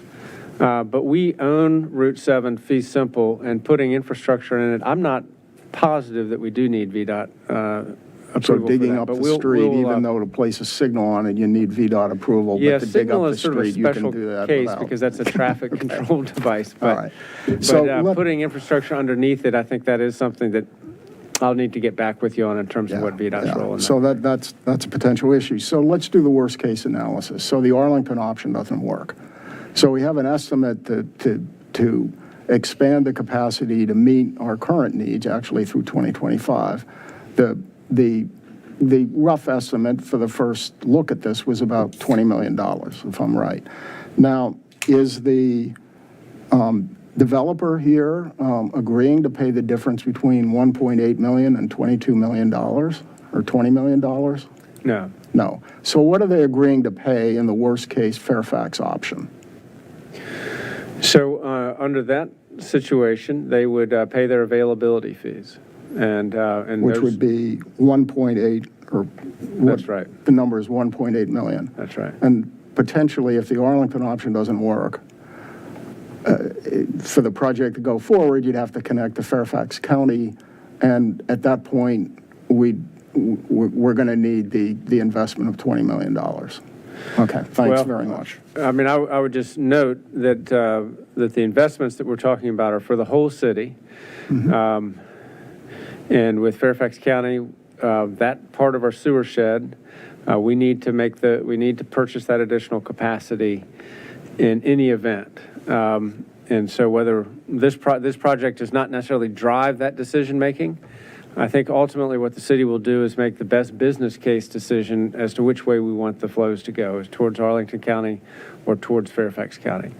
One portion of the cost, which Councilmember Snyder references, is the peak flow mitigation. And that is a new thing that has come up through our discussions with Fairfax County, and that is to address a legacy issue, which is really for our older properties in the city, which is where most of the rain-induced inflow and infiltration is coming from, and so it's a good public policy issue. It's one that I think all sewer systems need to address, and the county is trying to address it aggressively, and they've asked for the city to participate in addressing that as well. So, Madam Mayor, I just want to follow up on that. Do you know how many properties are currently doing that? Because we have, has there been any estimate of that provided? Because it seems to me it's kind of a distraction, because the amount that they're putting into the sewer system is minimal, even if they're doing that, compared to the mixed-use developments that we've added and that are currently being in various stages of planning. Well, just So for is- just, on- just or- for you're trying comparison's to sake, argue the tail of the dog, right, here? so our peak flows are currently, where peak flows are an issue is over 5.3 million gallons. And what our day-to-day average flows is a million. And so it's about a 5.8 factor. And that's high on industry standards, and that's not atypical for older neighborhoods where you have older laterals or where you might have sump pumps hooked up to the sanitary sewer system. But that is a high peaking factor, and that does come from our legacy connections. It really does not come from new connections. New connections are very tight. They don't have that inflow and infiltration that things were built in the 1950s or the 1970s have, so that's the issue that we're trying to address. Thank you, Mr. Shields, for that clarification. Yeah, so I wasn't finished on sewer before. Okay. But so More on sewer. I had another question. So as I understood, right, I think Arlington County, kind of best case scenario here, if it weren't to work out, right, based on what we know right now or how you're kind of pitching it, right, to council, if it weren't to work out on the Fairfax side, we have the $20 million exposure right now, which is kind of where we currently sit. As I understood the presentation in terms of the work session, the 0.5 extra, million of gallons per day that we'd be buying with the 9.3 additional purchase to Fairfax was basically encompassing the development that we already have. And I understood Mr. Bradley to talk about the small kind of delta right under the 1.5 was going to be kind of servicing increase like T-zone development, projects that we're already seeing getting built by right in T-zones.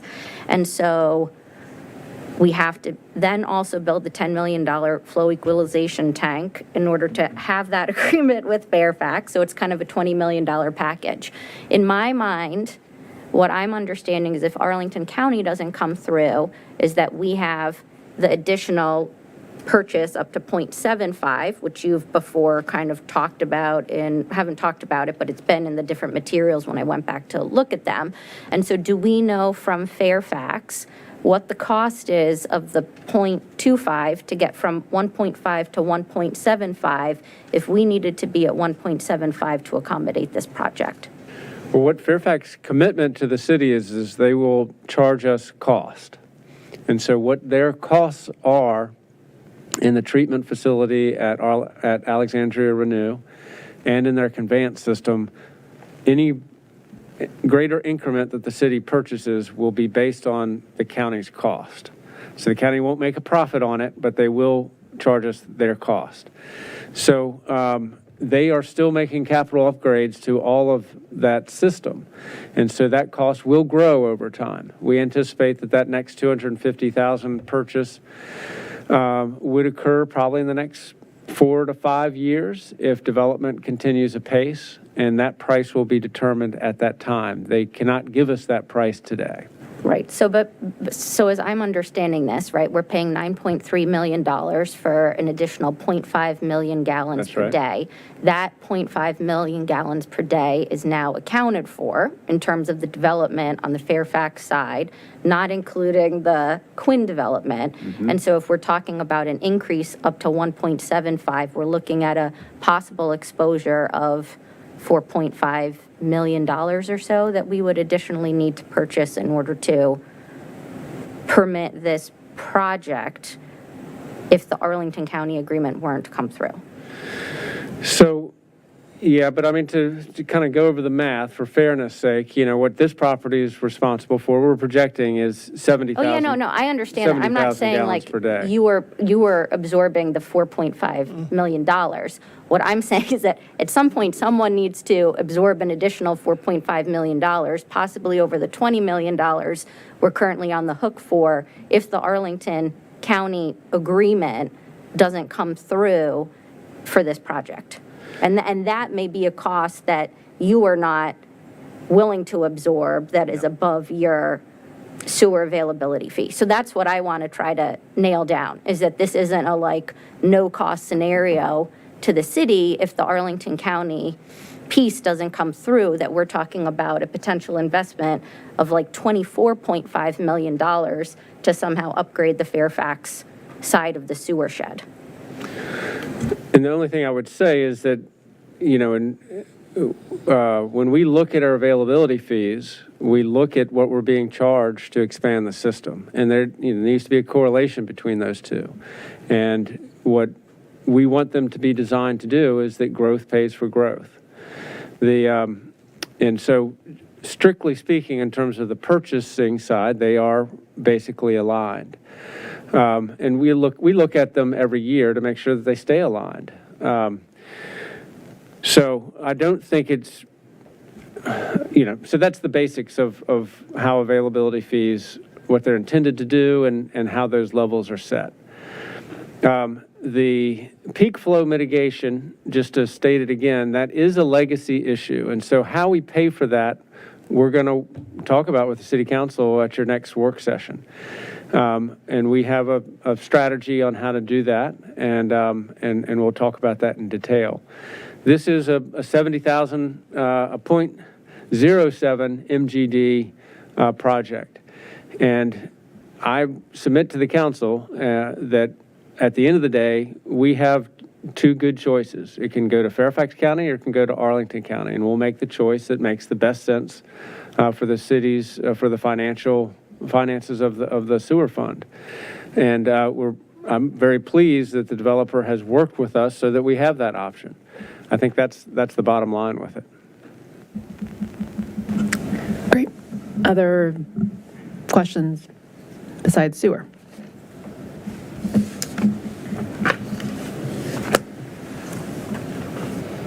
You have, I mean, You can if continue no one this has one if you'd questions, like. I have some questions. Otherwise, I'm going to open up the public hearing soon. Okay, yeah, so I may as well ask some questions. I know before when we were here, I had the question about the mechanical penthouse. There have been continuing public comments about the mechanical penthouse. I understand the zoning, administrator's interpretation, except that interpretation that the mechanical penthouse can be on top of your 115 feet and that it doesn't necessarily need to be set back. But can you answer what is the setback of the mechanical penthouse on the roof? Well, so it varies just a little bit. Let me share my screen again so you can see.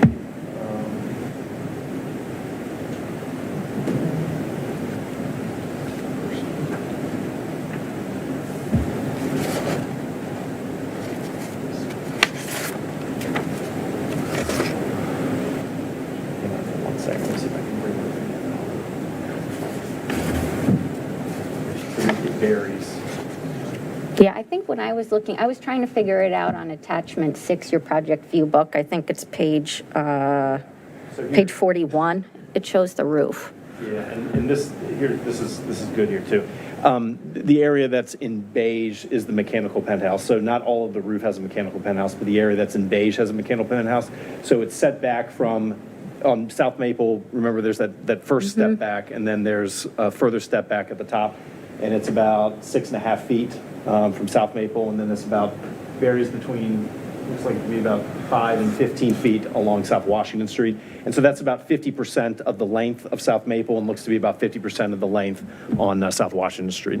Wait, Would so have- sorry, would have a so the mechanical mechanical penthouse setback from the roof line is somewhere between 5 and 15 feet on the South Washington side, and it's 6.5 feet on the South Maple That's correct. side? Yep. Okay, and in those drawings, it wasn't clear to me, on the penthouse roof structure, the pink part that says circulation, in some drawings, it looks as though that is like within a housing versus the pink piece being like open to the air, as if someone like can be between the mechanical penthouse wall and like the 4-foot parapet of the roof height. Yeah, and I don't know, Clint, if you want to explain the difference between the two, but we'll bring our architect up. Okay, thank you. He can tell you.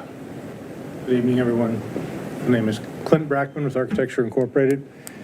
The rooftop accessible deck requires 2 means of egress in order to get people off the roof deck. And so what you're seeing in sort of a pink color at the bottom of the plan and at the north of the plan is a circulation pathway within the enclosure of the penthouse to allow a pedestrian to get from the rooftop deck to the stair towers that would ultimately bring them to grade. Okay, so that's how I understood one of the other drawings too. So the pink is enclosed within the beige, it's just a different color because it's showing like the circulation corridor within the housing. That's correct. Okay, and then the light gray around the building edge is the like the setback from literally the building edge to where the housing begins. So it's Correct. between the like light gray and black line and the pink and black line. Correct. Okay. And that's the 17.5 feet is like 6 feet back from South Maple and anywhere between 5 and 15 feet back from the Correct. South Washington edge. Okay.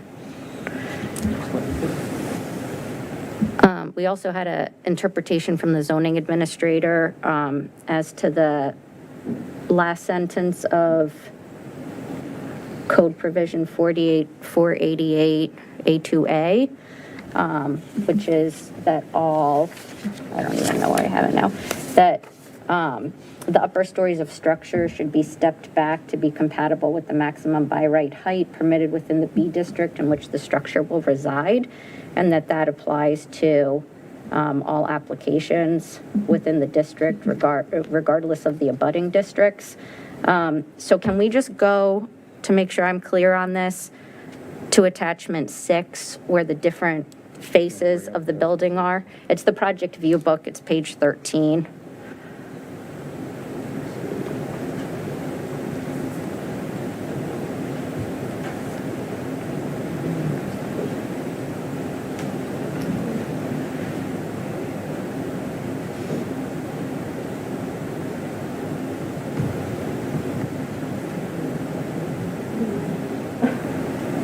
Page 13. 13, yeah. So page 13, so that's the South Washington facade of the building. Can you tell me where on that facade there are any step backs?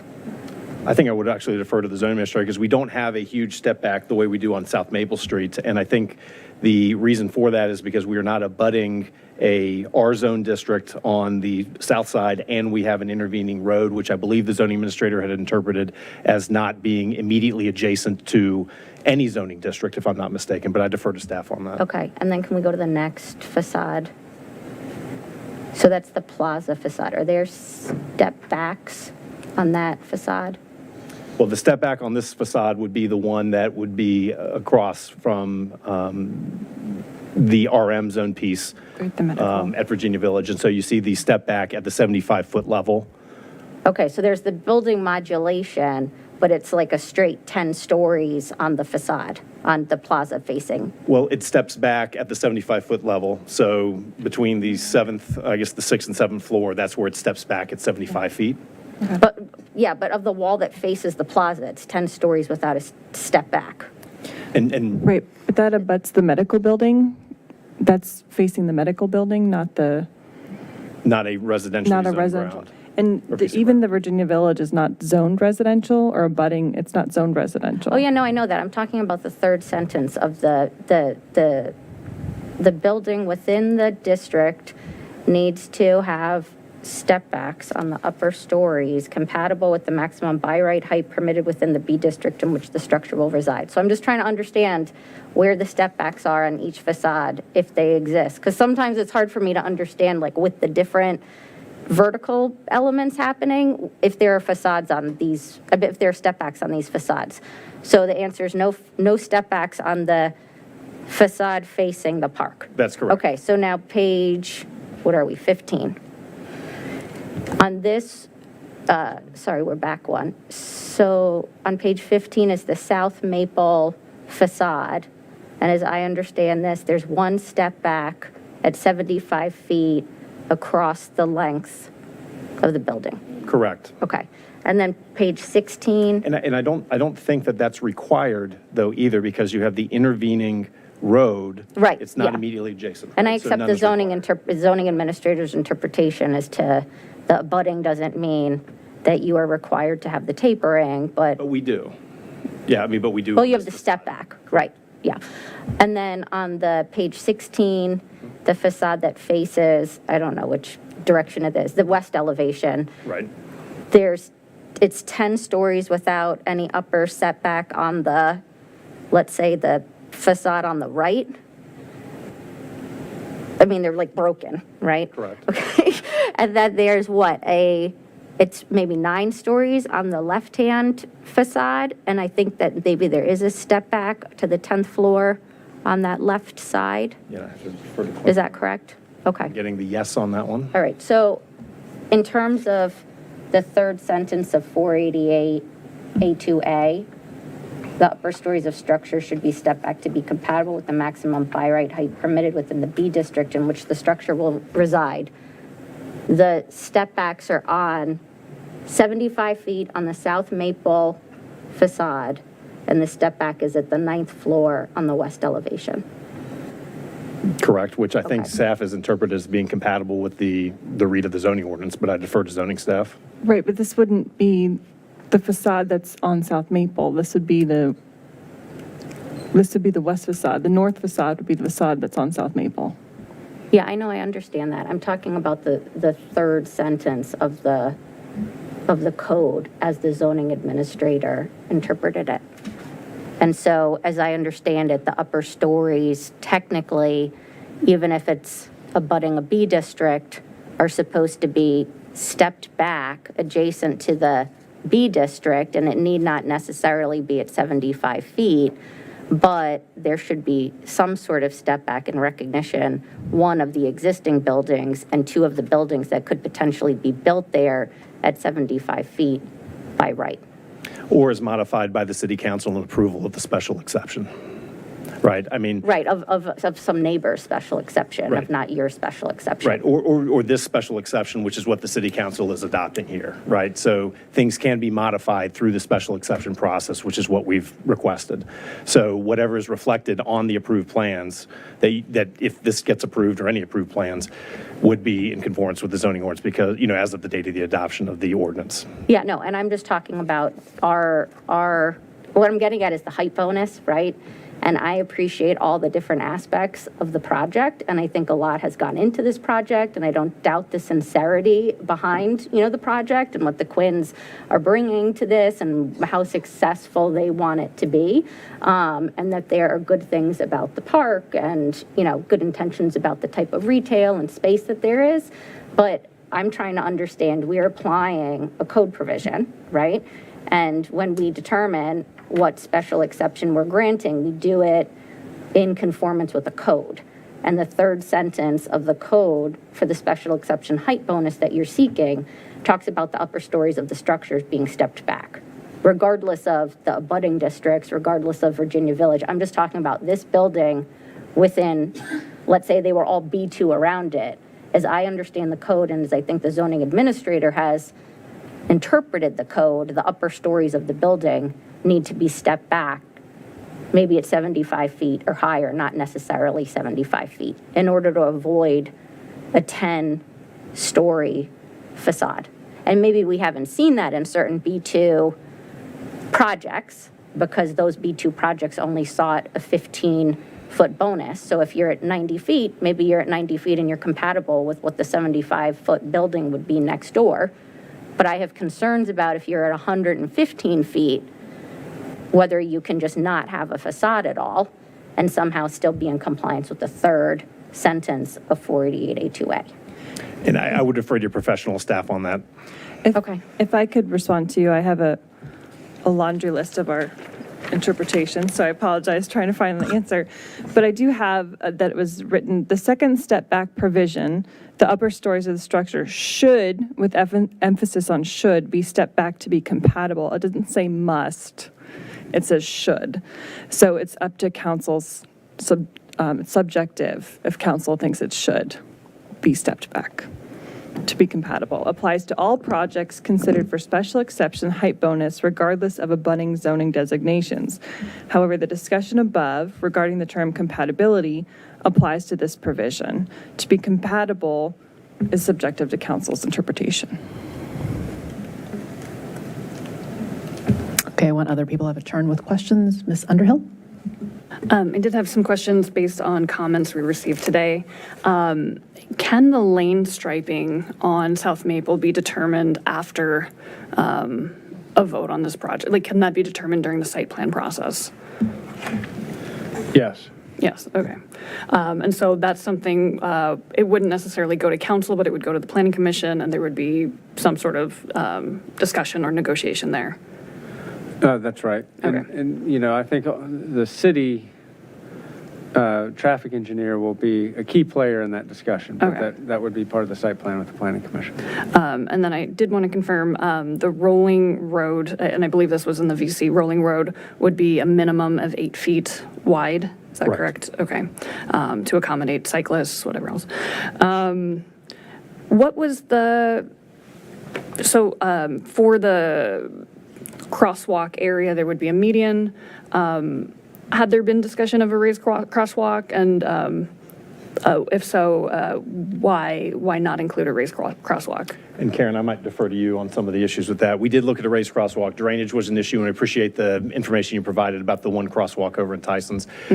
We thought that it was most effective to do what the city had done at Yucatan Street and Lincoln Avenue with a raised median, pedestrian actuated signage with rapid flashing beacons, and a protected crosswalk with a pedestrian refuge as being preferable to a raised crosswalk. But we did have in there, I think on that one sheet, that it would be determined at time of site plan. Okay. Karen, I don't know if you want to, if there's anything else about drainage, but I don't think we'd have any objection to providing a raised crosswalk in lieu of the pedestrian refuge island, though, if we Okay. can make it work. Yeah, I don't know if, is it too late to, I'd like to, I don't know the proper way to say this because I know I can't demand things, but if it would be possible to have that as part of this, I would appreciate it. I don't think that we would have an objection to that. Okay, so I guess it would be working with Zach and other city staff. Yeah, so there is the voluntary concession to have pedestrian crossing treatments.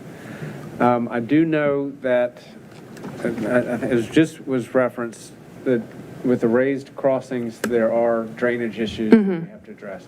And so what we would like to be able to just do is kind of come through and get the best solution for pedestrians, and it will kind of work. Sure. At least I would like the city to have the option for that if. I believe that option is in there. Oh. So we have language on the sheet that says that the final condition will be determined at the time of site plan. But condition 24D says, as depicted on the alternate condition and subject to approval by city and fire marshal prior to site plan approval, said crosswalk will include a raised concrete median, pedestrian advisor signage, and rapid flashing beacons. We could do raised concrete median or just insert the word, the phrase "or" raised crosswalk, and give us the option at time of site plan.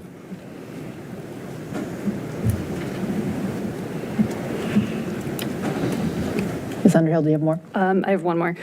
There was a question raised about the ADU component. I was wondering if you could speak a little bit more about comparisons between what's being offered here versus the Kensington and West Falls. Sure, and I don't know if Ross Lichtenhouse, who is our financial advisor from Cavalry Real Estate Advisors, is online. Ross, are you there by any chance? I'm here. Okay, and I would just say, we did take a look, we received an analysis, for those who don't know, we did receive an analysis late yesterday evening, which was forwarded to us this morning from a citizen who did an analysis and a comparison of affordable units, I think primarily looking at the West Falls project. And so we, of course, looked at everything today. I think we provided a response to the clerk's office this evening. But I would say, just as an overall thing before Ross takes over, I think it's very difficult to compare large multi-block projects to a standalone project. It's also very difficult to isolate one aspect of a voluntary concessions package because of the way that, a developer or any property owner or land use applicant is going to look at the total value of the financial and non-financial commitments. And so, you have to weigh all the different things that a developer is going to be doing. And so if you just isolate, one aspect of any voluntary concession, in this case, it was the affordable housing, I think you're going to get a very sort of siloed view. You have to look at the totality of the commitments. And then I also think you have to consider the economies of scale between a large multi-block project like West Falls, which has 5 times the amount of construction costs, versus this one standalone building, and any standalone building that we have in the city. And then the last thing I would say, too, and Ross, please feel free to respond, but the value that we are proposing at $1.9 million, as I said at the outset, is equivalent to 10 to 14% of the total number of units being set aside at 30% or 30 for 30 years at 60% AMI. So Ross, I'd defer to you on some of this stuff. Yeah, that was a pretty succinct synopsis. I'm happy to dig into the details of any analysis or kind of comparative analysis that was requested as part of those public comments, but Andrew's summed it up pretty well.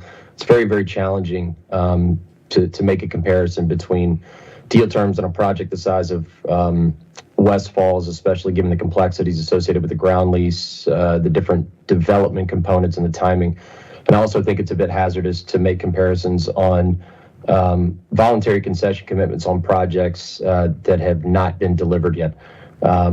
So in the case of West Falls, even though that project is underway, that voluntary concession specific to that senior pad site has not been delivered. I think it will be. I'm optimistic it will be. But given the size of that project and the complexity of VCs that can be absorbed over 1.2 million square feet, it's hard to look at that from a standalone perspective. And Andrew, I'm not sure if you mentioned this or not, but one very distinct difference between looking at voluntary concessions between a project the size of West Falls and the Quinn project is the Quinn project has to absorb all of the voluntary concessions and construction costs on site, most notably being the underground parking, which the adjacent parking garage to the senior project on West Falls did not have to be absorbed on that pad site. That cost was absorbed throughout. And so that's a very, very big difference when it comes to looking at the overall bucket of voluntary concessions, which is typically how developers look at the aggregate value of what's offered.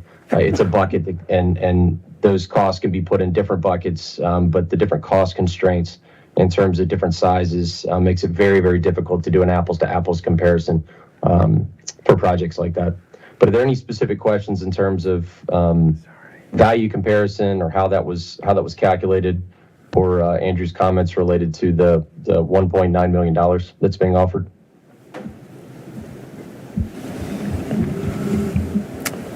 No, I think we're good. Thank you. Thank you. Other questions from council before I open up for public comments? Oh, Ms. Connolly. This is more of an appreciation or a thank you to Mr. Painter regarding the Rolling Road voluntary concessions. Thank you for, previously, they had been written backwards to what I wanted them to say, and now they say what I want them to say. So thank you very much. I appreciate that regarding the streetscape and the Rolling Road. Thanks. Okay, let's open up the public hearing. Let's take public comment. I think we had one, maybe more. Ms. Heath, will you call him? Yes, Nader Baruch is signed up. If anybody else wishes to speak, there are speaker slips in the lobby. You can bring up here, and we'll call you 3 minutes per person. Thank you. Good evening, Council. My name is Nader Baruch. I'm speaking in my individual capacity. Oh, I think it's on. Thank you. My name is Nader Baruch, and I'm speaking in my individual and personal capacity this evening. The Council is suffering from what I refer to as a fear of missing out. A majority of the Council appears unwilling, and unable to push back on applicants and on developers in general, despite public recommendations for changes to the massing of this project and board and commission recommendations, including your own Planning Commission. This is not a by right project, but the Council appears to be approaching it as such for fear that if they demand what is intended by the code, the developer will simply walk away or take away the green space. It is clear that this Council cannot effectively negotiate because it is paralyzed by the fear of this missing out and the need for cash for redevelopment that has led to a vicious cycle. As to the massing, the staff made recommendations multiple times and somehow has changed their position. The code clearly is intended to require 2 setbacks at 35 and then again at 75, and that the building also be further set back. The Planning Commission also made similar recommendations to you all in their motion. Despite groups such as VIPIS raising concerns about the height and massing regarding tapering on Maple, and other public comments from Winter Hill residents and the board, the massing has not really changed. The majority of the Council appears poised to move this project forward as though it's a by right project, rather than table the project to make it better and to incorporate further improvements. Nowhere else would this be happening in the city except for the fact this is facing 2 market rate affordable areas, Virginia Village and Winter Hill. The Council talks a lot about inclusion and equality. Where's the equality in here? Would this be happening anywhere else in the city? I think it's fascinating that staff is here saying, well, it's a should, it's not a must. But it's a must when it's Lawton or other areas of town that are more wealthy. But here, it's not. It's a should. 10 feet sounds about right, even though the massing, when you look at the shadow study, hasn't changed from iteration 1 to where we're at now. I'm sure some council members will claim, well, it's different here. But the bottom line is that every other project that has been approved under an SE has been lower in height and has had meaningful step backs and setbacks, but not here. Some members will claim that a by right project would cast similar shadows, but that's true for all SE projects. Additionally, this is comparing apples to oranges. This is not a by right use, and the applicant is seeking to have this be a mixed-use project, not an all-right project that can be done. The applicant should be tabled until changes can be made, or it should flat out be denied. Thank you. Thank you. Do we have any other public comments? I haven't received any speaker slips. Okay. Consider the public hearing closed. Other council comments?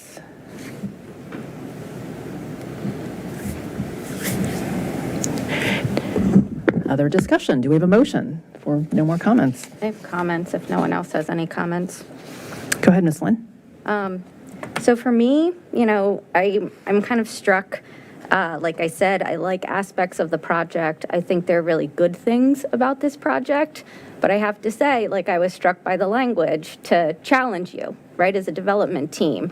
And when the development team said it was looking for balance or it thought it achieved balance, you know, I don't think that this project, at the height it came in at 115 feet, and the height it stayed at is 115 feet, has been much of a balance in terms of being responsive to the concerns. And when we have sort of these special exception criteria and we're seeking to apply them, we do look to, you know, it's not just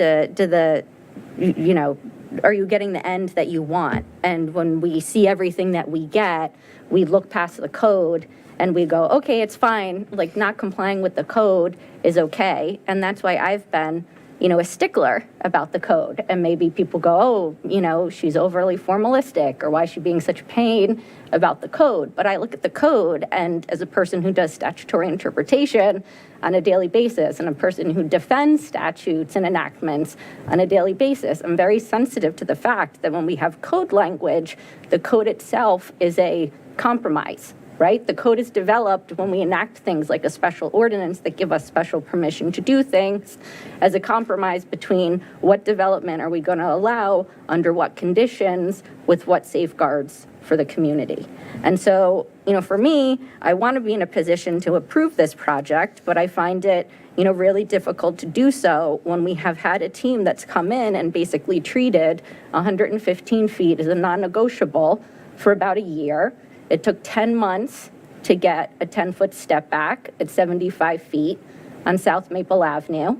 It wasn't until January at our work session in 2024, after multiple rounds of Planning Commission comments about height and massing and Board and Commission comments about trying to ensure that we minimize any adverse impact on Virginia Village, the council for the first time saw a 75-foot step back. I mean, a 10-foot step back at 75 feet across the building.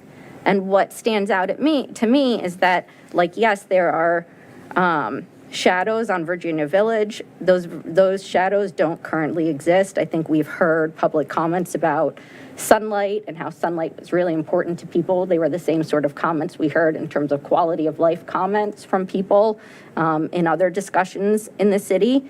And if you look at the December shadow studies at 10 a.m., no shadows exist on Virginia Village right now, right? If you look at the 12-month shadow studies for Virginia Village, there are shadows 5 months out of the year on Virginia Village now. So if you look at the 12-month study, starting in October, right, where shadows don't currently exist, we have shadows in October, November, December, January, and February. And I was also struck because I went back to the Tinner Hill statement of justification. And it was interesting to me that at that time, when Tinner Hill was seeking under B1 district a 30-foot height only to 85 feet, which is still 47.5 feet lower than this project when you take into account both the bonus height plus the mechanical housing that's situated on the facade, that Tinner Hill made a point as a building to say that it was casting only a minimal shadow on Pearson Square as a developed building, right? Not individual housing that has been there for, I don't know, 70 plus years at this point. And really took into account kind of quality of life for people. And so regardless of whether Virginia Village stays as quadplexes or Virginia Village is,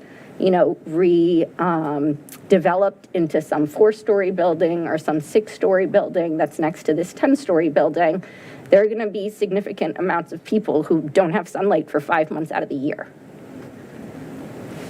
And so, I would challenge this development team to think about, how that sits with you. And I would challenge the council to think about, how that sits with you. We talk about equity a lot, and there's sometimes a disconnect between the equity. And I don't think that the $1.9 million, justifies putting people, whether they're people who are currently in the quadplexes or people who will be in any sort of redeveloped affordable housing, in shadows for 5 months out of the year. I don't think that we've truly grappled with the fact that this is just 10 stories all around. I don't think we've grappled with the, community responsive survey. We often say, oh, well, we just hear from the people who are the loudest. Well, no, we actually paid people to do a representative community survey. And the community survey consistently comes back as, land is overdeveloped. We're not managing our growth. We're building things too high. And what do? We have a special exception that comes in and we go, okay, we won't for over 12 months push back on the idea that you're going to have 115 feet. And it's not even going to be 115 feet. It's going to be 132 and a half feet on the facades because the building has been hollowed out in a way, to ensure that the people who are living in the building all have light coming in through the hollowed aspects of the building, where the people who are on the outside of the building are the one-story structures that are next door don't really count, because we get enough money for the developer and we get enough park space and we get enough bike lanes that it doesn't really matter in terms of what we put up there. And I think the community is consistently saying it does matter and that 10 stories is too high.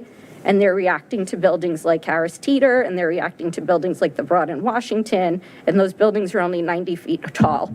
So we're approving something that's potentially 42 and a half feet higher than any of those buildings that our community members are consistently reacting to. And we're doing it not for a project we get any on-site affordable housing. We're doing it for a project where people are going to be paying $6,000 to $8,000 a month for independent living units and paying $10,000 for assisted living and paying $12,000 for memory care. And I haven't seen anything to justify that we need to put up 25 stories of senior housing in the community right now. What I'm hearing from residents is that they're cost burdened and that they can't pay their mortgage. And so I really question whether it's the city residents who are here who are going to be paying, $120,000 a year in rent, blowing through equity that they've worked really hard to amass to spend in like luxury senior housing. And I don't think that the plan, comports with under the primary criteria, the comprehensive plan or the small area plan and the design guidelines. I understand that you've been constrained by sort of the parcel shape here. Frankly, you've had the parcels for 10 years. I would hope that, in looking at the small area plan that's been in place since 2013, that you would see that, parcel consolidation at 404 South Washington or the drive aisle, is necessary in order to move the building towards South Washington and away from South Maple. If you look at any of the small area plans, it talks about having frontage on South Washington and you're 75 feet, step back from South Washington and you're, 15, 18 feet off of South Maple. The Planning Commission has talked about, retail usage and not having visibility in the retail space. I've talked to residents at Pearson Square. This isn't just like all the single family homeowners who are like, oh gosh, we hate the height. People at Pearson Square, people are going to be pissed off because we have the Tinner Hill place across from us and there's no retail. And we have, something that was promised as a plaza at the end of South Washington Street, and that green space never came alive. So why is this going to be different? And is, senior housing going to be the thing that totally activates South Washington? I don't know. But at the very least, I would hope that the building isn't 137 and a half, feet, and that my colleagues look to, the actual criteria that they're supposed to be applying and question, whether this actually does that. And that we don't just use things in terms of voluntary concessions to have people buy their way out of compromises that are reflected in our code that we should be applying. And so, I don't want to vote no. I would much prefer that we table this for 3 months and that you go back and you try to figure out how do you make this a much more palatable project for the city that conforms with the code? And how do we do that at a time when we can figure out what the sewer capacity issues are, and we can see how we're going to pay for things, and we can see what our budget looks like? I don't think that's unreasonable to say we need 12 more weeks to figure this out, and you on your side figure out what you can do to make this building look a little bit better than it does, and we on our side figure out how is it that we're going to pay for things that we have as contingencies for the largest building that we're putting up in city history, apart from, the buildings that we put up under negotiated code that we've complied with in order to pay for, the schools. Thank you, Ms. Flynn. Other comments? Ms. Underhill? So I'd like to comment on some of the good things that we're getting with this project. So with this project, we're getting a walkable, bikeable area, complete with restaurants and shops, a large park, and public art with murals that will beautify our city, a space dedicated to the Tinner Hill Heritage Foundation, and an outdoor event space available to the foundation as well as the Arts and Humanities Council. And as part of this development, they'll underground utilities, repave the street, and on top of all of that, they're going to contribute $1.9 million for affordable housing. That being said, I have listened to a lot of the concerns that people have sent in. And one of the things that I heard was that the building wasn't set back enough. And I actually did a ton of research on this. The 18-foot setback not only conforms with our streetscape guidelines, it also conforms with a lot of other books that I've been reading on urban design. When buildings are set back too far, you lose that interaction with storefronts. The space becomes less walkable, less vibrant. We think about walking on the sidewalk next to the Broaddale Plaza versus in front of the Doodle Hopper. I was also especially concerned with claims that the city did not consider the well-being of residents who live in Virginia Village. That affected me quite deeply. And so over the past few weeks, I went door to door at Virginia Village to every single unit that would be affected by the shadow. That was over 60 units. If nobody answered, I left a note with my email and my phone number. I showed everyone that I talked to the shadow studies. I showed them the elevations of the buildings. I printed out copies of the images for anyone who asked to have them because some people didn't have access to a printer or nearby. Not everybody spoke English, but there was always somebody around who could translate. Notably, from the comments that I received, the building's heightened shadows were scarcely mentioned. No one asked the building to be shorter, even though I actually presented that as an option, or had objections to the shadows. The number one concern I heard was pedestrian safety and parking. Residents asked about better sidewalks and crosswalks, ways to slow speeding cars. A former resident of Virginia Village was actually killed when crossing the street on South Washington by a car. Many described how cars go speeding down the street on South Maple. They wanted to make sure that the construction work didn't leave debris everywhere and trash, as had happened with Pearson Square.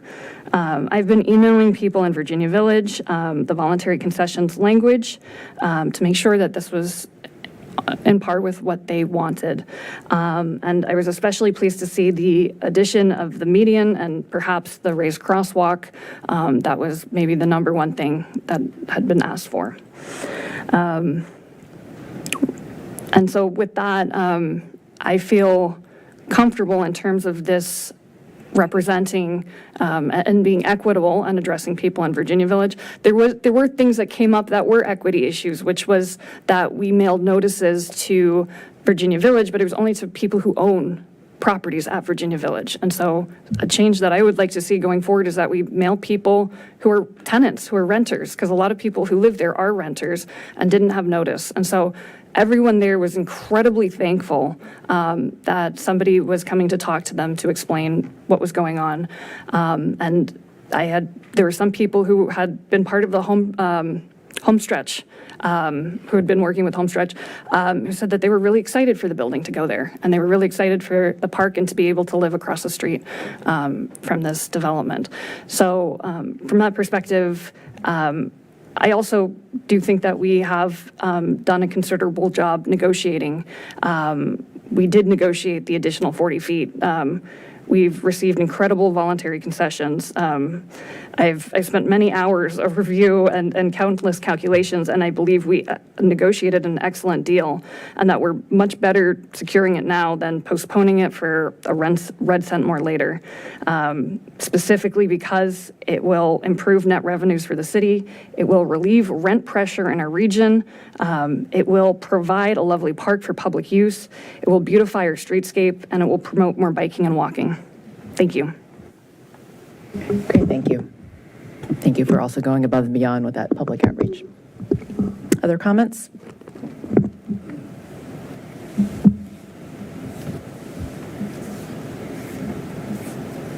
Do we have a motion? Oh, Mr. Snyder? So, a couple points.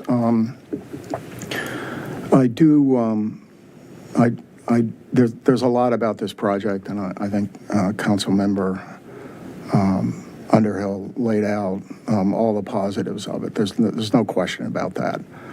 The concerns I have go to, and as I have said almost from the beginning, probably going back years, that I have an issue with the size of the project, the height, and in fact, the citizens, as we've seen from the comments tonight, overwhelmingly shared that view.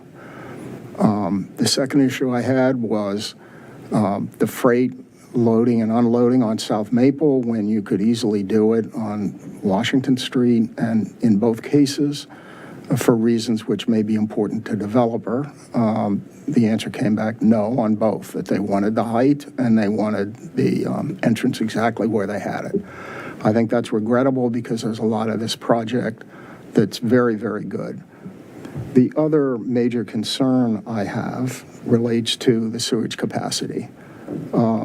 Frankly, I was surprised that we'd not been informed by city management earlier about the potential cost of dealing with infrastructure, which raised all kinds of questions in my mind. Were our availability fees right? Did we really demand a fair amount from developers? Are we demanding a fair amount from these developers?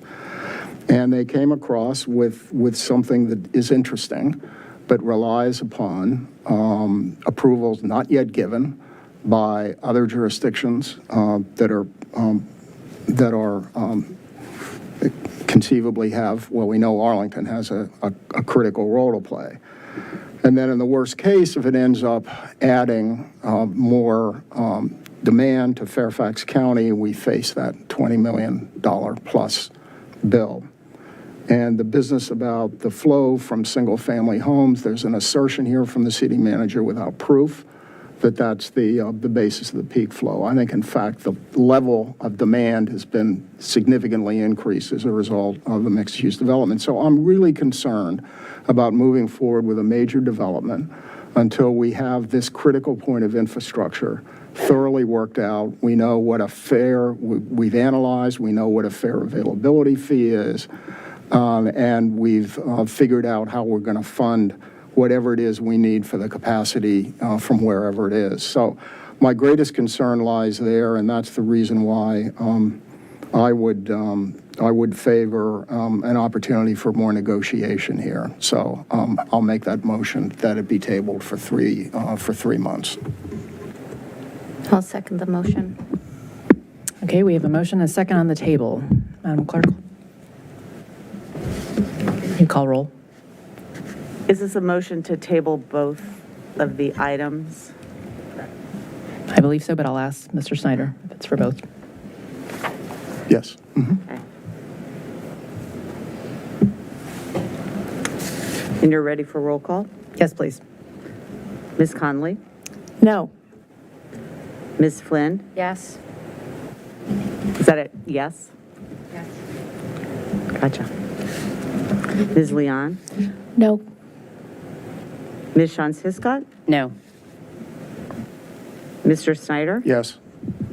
Ms. Underhill? No. Mayor Hardy? No.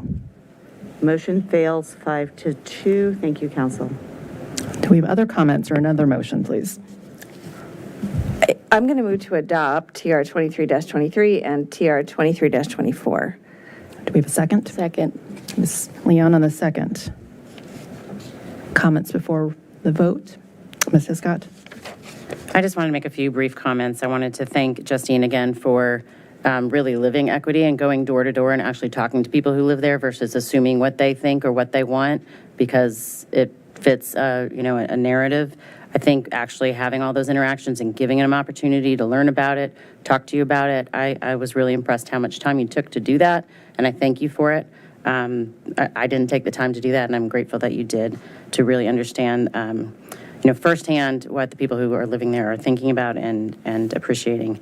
I also just wanted to mention that we did improve and change the facades that would be facing from the building towards Virginia Village, so that it looks more like a 3-story. If you look at the last facades, that makes a visual impression and improves that as well.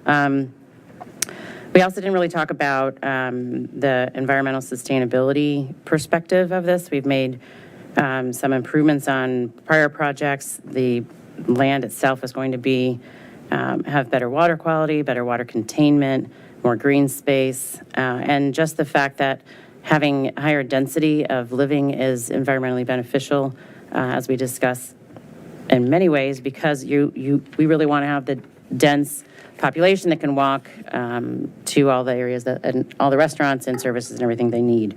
I also want to thank you for the approach to including our Tinner Hill Foundation and thinking about the Chamber of Commerce and the important nonprofits that are here in the city. We really appreciate that.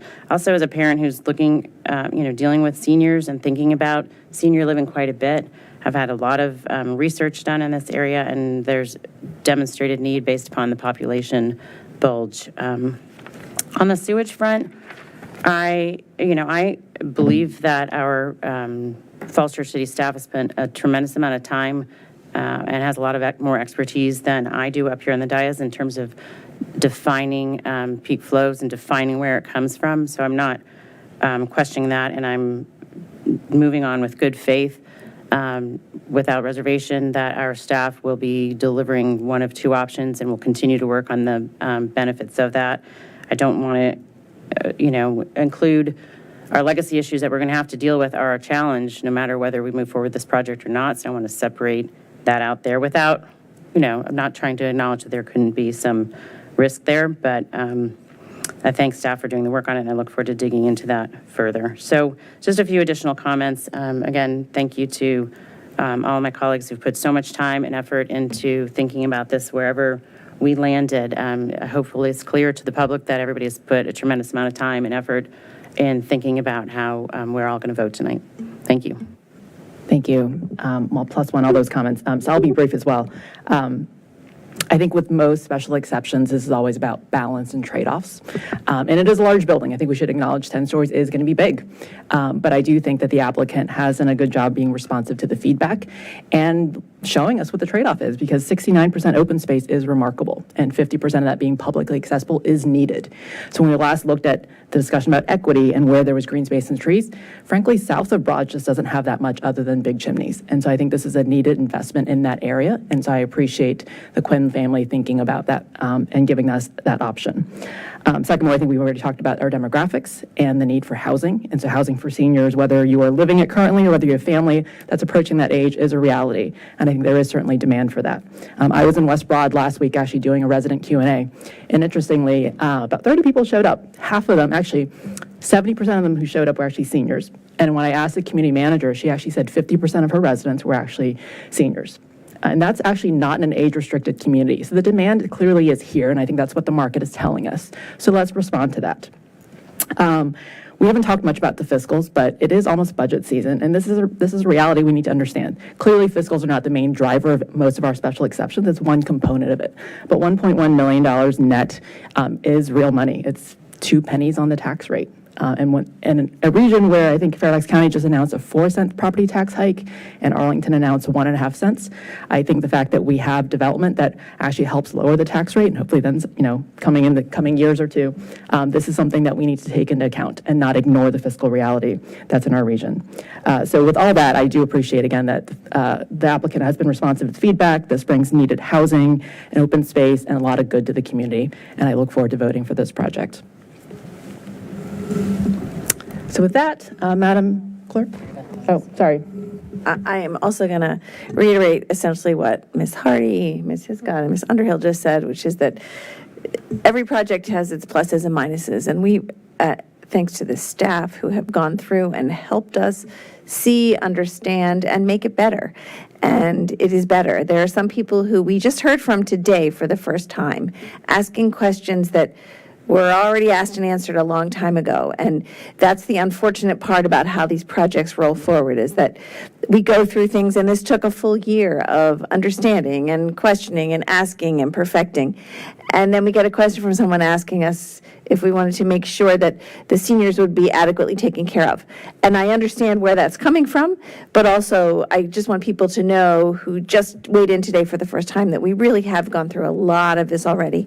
And I'm happy to share some of that with people who just sent in questions today, because I do understand the concerns. It is a big building. It brings a lot of benefits to the city. Not least is the park and the historic preservation piece we haven't had.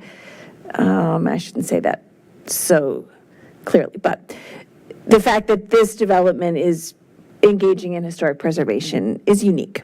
Others have not done as much, and I do appreciate what they are going to be able to do. The fact that there's going to be medical office buildings in the same building as seniors is amazing. People won't have to get in their cars to drive to go to medical office buildings or get rides from other people because it's in the same building, and I think that is very important too. So all in all, I think this building, with its pluses and minuses, has far more pluses, and I will be voting to support it. Thank you. Ms. Leon? I think to address the concerns around cost on sanitary sewer, I'd like the public to know that we as council are about to dedicate a fair amount of time to that. It's on the March 4th work session. We have an upcoming Budget and Finance Committee where we're going to drill down on that. So we will be very transparent about how we address our needs in that space. As Ms. Hiscott said, we are very aware of that cost and looking to understand how we can better address it through multiple options. Regards this particular journey that we've been on for over a year, I have to hand it to Justine to door knock how many doors? To get grassroots intel. I want us to, when we talk about equity translated to the height of buildings and shadows, speaking, from my experience at Freddie Mac, that's a new definition. I'm open to different interpretations, but that one's new. I do believe that we want to focus, through the affordable living policy work group that we're about to invest, 6 months of time in this year to address those issues. And I think that is the forum to address, the community voices that we hear around the needs, around that space. So we're not done on that subject. And definitely just because, the concerns expressed about this development, it does not mean that, we stop on the mission of that, right, as a community or as a body. So I think in closing, I want to make sure that there's a very clear and transparent statement about our position for how we tackle some of the other ancillary issues that are very important that came up out of this discussion. I want to thank the effort of all community members involved, including this council, to really take the time and take a look at what this project brought forth. But I do believe, as Ms. Hardy said, that it's wonderful to bring 0.9 acres of green space, right, on a 1.9 acre development. Might be off a little bit there, so there's a lot of stats in my head. The fact that you have the Tyner Hill Heritage Foundation, who from an equity perspective, they represent, they work in that field day in, day out. They support it. Homestretch, a valued community member, they support the project. So I think that there's a lot of opportunities that it brings, and I'm looking forward to voting to support it. Thank you so much. Great. Madam Clerk, I think we have a motion and a second on the table. Will you call roll, please? Yes. Ms. Conley? Yes. Ms. Flynn? No. Ms. Leon? Yes. Yes. Ms. Shantz Hiscott? Yes. Mr. Snyder? Reluctant, no. Ms. Underhill? Yes. Mayor Hardy? Yes. Motion carries 5-2. Thank you, council. Congratulations to the applicant. Thank you. I know that we have another item at the end, but given that it's 10:10, would council like to take a quick recess for about 5 minutes? Yes, please. Okay. Okay, so let's recess till about 10:16 or so. Thank you for the NVTC folks for being patient with us.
I know I said 10:16, but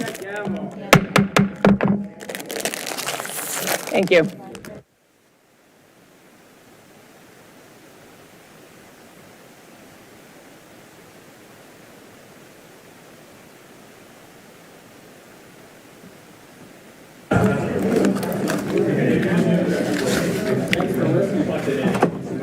Mr. Alberman, want to discuss consent stuff, or he's good? No, you got this.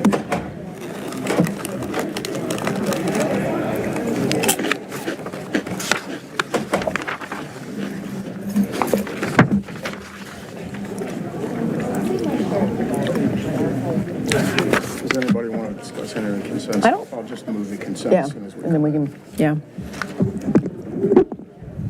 Hey, folks, are we ready to resume?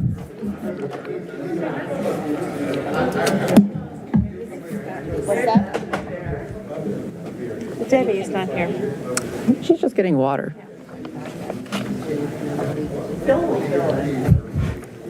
Hey, Mr. Whitaker, could we have Ms. Underhill back, please? Thank you.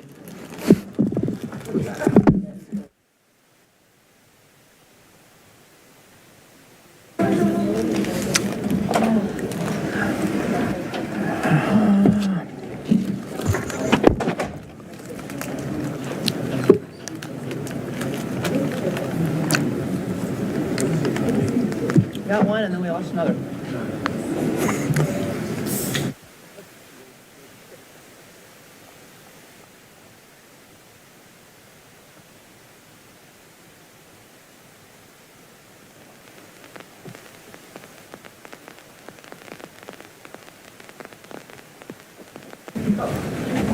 Alrighty. Sorry. Now I know we need more like a 10-minute break and not a 5-minute break. Alrighty, thank you. We have a quick consent item, and then we can move on to our NVTC friends here. Thank you for your patience. Does anyone want to remove any items from consent, or do I have a motion, please? Madam Mayor, I move approval of all the consent items. Second. Ms. Leon on the second. Madam Clerk? Ms. Conley? Yes. Ms. Flynn? Yes. Ms. Leon? Yes. Ms. Shantz Hiscott? Yes. Mr. Snyder? Yeah. Ms. Underhill? Yeah. And Mayor Hardy? Yes. Thank you. Motion carries 7-0. Thank you. Great. Mr. Shields, let's welcome our friends up. Well, we have our guests from the Northern Virginia Transportation Commission, NVTC, and they're here tonight. But let me ask Mr. Stoddard or Ms. O'Danino if you'd like to make any introductory staff comments and also introduce our speaker tonight from the NVTC. Carrie O'Danino, Transportation Planner for the City of Falls Church. Yes, hi. Thank you, Mr. Shields. Good evening, Mayor Hardy and members of City Council. So I did want to quickly run through the staff report as background.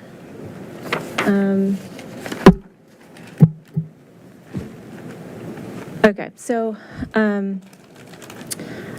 council is requested to receive an update from the Northern Virginia Transportation Commission regarding Phase 4-1 of the Envision Route 7 project.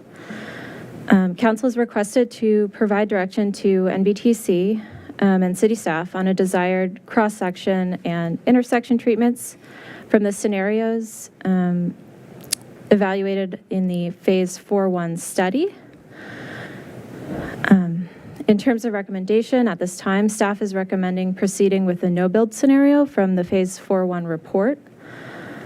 Instead of business access and transit lanes or BAT lanes or a queue jump at Broad Street and Maple Avenue, staff is instead recommending installation of transit signal priority at up to 7 intersections in the city, along with HOV lanes, HOV-only lanes during peak hours to support BRT in the city. As noted in the NVTC presentation, implementation would be phased over time, so lane configurations and intersection design could be revisited in the future. Moving down to line 26, looking at benefits of the Route 7 BRT project in the city. Those include more frequent high-quality transit, making the service more attractive to transit riders, a route connecting the city's commercial areas with the West Falls Church and East Falls Church metro stations, and improved access to shopping and non-work related trips.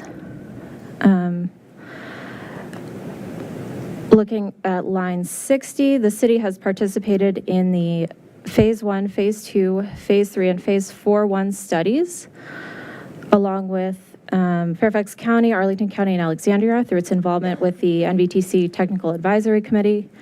And those studies are described in the project history section. Line 148, looking at types of transit supporting infrastructure that are typically included with bus rapid transit systems. Business access and transit lanes are lanes expressly reserved for buses and vehicles making turns. They are delineated using red color paint or pavement. Queue jumps involve additional travel lane space close to intersections with a designated signal associated with that travel lane. So a queue jump space allows buses to continue through an intersection with a green light associated with the signal for that lane, while other travel lanes traveling in the same direction have a red light. Transit signal priority is a technology that allows transit vehicles to communicate with signals. The installation of transit signal priority technology results in truncated red or extended green phases and creates green waves along transit travel routes. The city currently has a pending application with the Northern Virginia Transportation Authority to install TSP technology at up to 7 intersections in the city. In terms of Phase 4-1 study results, line 180, Phase 4-1 evaluated 4 potential scenarios in terms of lane and intersection configurations. The scenarios include the no-build scenario, which makes no changes to existing lanes and intersections. Scenario 1, which installs BAT lanes along West Broad Street and North Washington Street. Scenario 2, which has no BAT lanes and has a queue jump at West Broad Street and Maple Avenue. And Scenario 3, which installs BAT lanes along North Washington Street and a queue jump at West Broad Street and Maple Avenue. Line 197, looking at performance of scenarios. Build scenarios 1 and 3 reduced average vehicle delay during the morning peak by 24.8 seconds and 19.5 seconds respectively. Average vehicle delay during the evening peak for build scenario 1 increased by 7.4 seconds. Build scenario 3 reduced vehicle delay by 7 seconds during the evening peak. Line 208, looking at community engagement. NVTC held 2 community meetings during the Phase 4-1 study in October 2022 and May 2023. Public responses to the BRT scenarios during the spring 2023 public meeting and summer 2023 public survey were mixed, with about 54% of respondents to the survey in favor of scenario 1, with scenario 2 and scenario 3 not far behind in terms of support. There were a decent percentage of respondents for all 3 proposed scenarios who disagreed with the proposed design. Moving into staff analysis at line 233, city staff is supportive of improved transit service to improve transportation equity and advance the city's environmental goals. Improved transit service, including frequent all-day service, is included as a goal in the transportation chapter of the city's comprehensive plan. In reviewing the Phase 4-1 study, city staff considered the operational benefits, operational impacts, and potential costs of each scenario. Based on projected operational benefits, impacts, and anticipated costs, staff recommends installation of transit signal priority at up to 7 intersections in the city, along with HOV-only lanes during peak hours to support bus rapid transit in the city. As noted in the NVTC presentation, implementation would be phased over time, so lane configurations and intersection design could be revisited in the future. Line 258, in terms of fiscal impact, cost estimates and a funding plan will need to be developed for the preferred scenario. In terms of timing, this presentation is a follow-up on the final report for Phase 4-1, which was completed in the fall. So with that, I would like to introduce Vikram Sinha, who is Senior Program Manager at the Northern Virginia Transportation Commission, to provide a brief presentation update on the Phase 4-1 study and Envision Route 7 project. Thank you, Carrie. Thank you. Good evening, Council. My name is Vikram Sinha. I'm a Senior Project Manager with the Northern Virginia Transportation Commission, joined here by my colleague, Alan Fye, Director of Programs and Policy. Just really quick overview. This is the regional bus rapid transit system in the region. We're looking at the One, which is a Fairfax County-led project. Duke Street in Motion, West End Transitway, both in planning phases right now. Route 7, going from Tyson's Corner, kind of southeast towards the Marks Center is what we're envisioning as part of this project. And then want to call out the Metroway, which is currently in operation in Arlington and Alexandria. Key features of Route 7, it is going through 4 jurisdictions. It's going through Fairfax County, Falls Church, portions of Arlington County, and then re-entering Fairfax County again, and then completing its journey in the city of Alexandria. There are multiple operators of bus routes along Route 7. Fairfax Connector and WMATA are the 2 major bus operators. And also want to note that Route 7 would connect Spring Hill Metro, Tyson's Metro Station, West Falls, multiple metro stops, really giving a lot of access to opportunity to the community, as well as serving diverse parts of the region. Where are we now? We looked at this. Admittedly, this project's been ongoing for some time. As funding becomes available, the project has advanced. Phase 1 started in 2014. Phase 2 was a travel demand analysis mode and alignment study, which occurred in 2017. What Phase 2 looked at was different forms of transit, bus rapid transit versus light rail versus other transit solutions. Conceptual engineering occurred in Phase 3, and currently we're in Phase 4. And I overlooked it, but I want to mention that the Route 28A, which does run down this line, and which is what we're looking at mainly to improving service on, has seen an increase in ridership since the pandemic. It's currently at about 120% ridership from before the pandemic.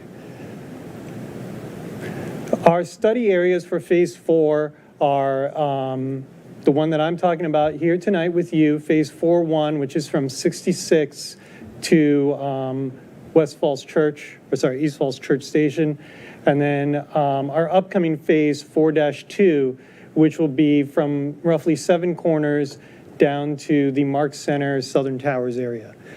We also recognize that Fairfax County has completed a mobility study of their own, and we're integrating that with our own work.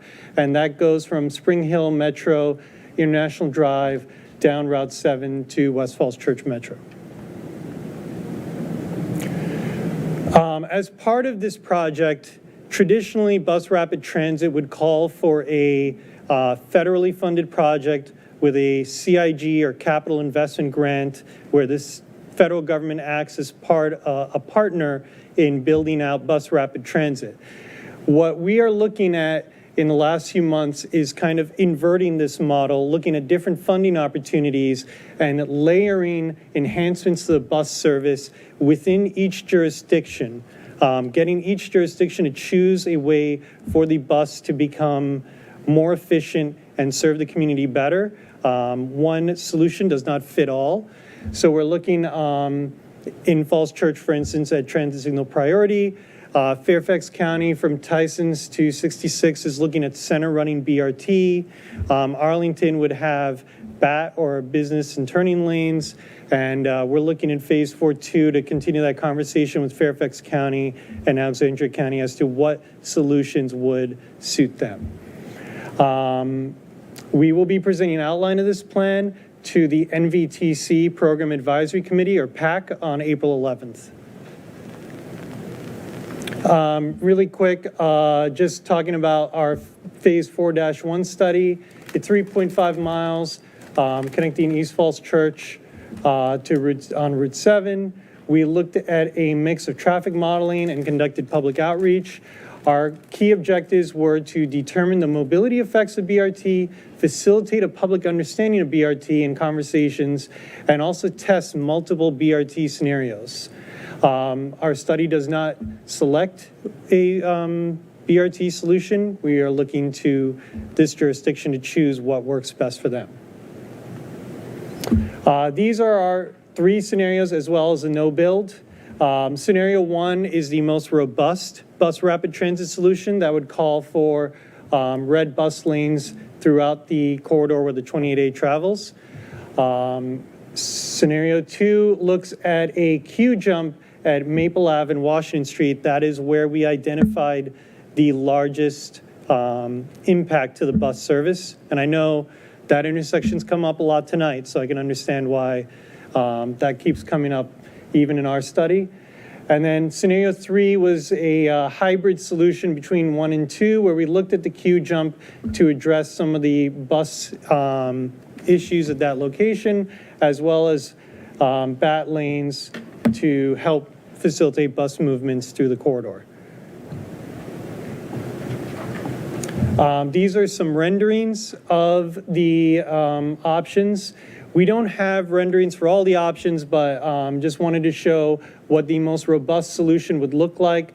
This is Broad and West Street with the red bus lanes.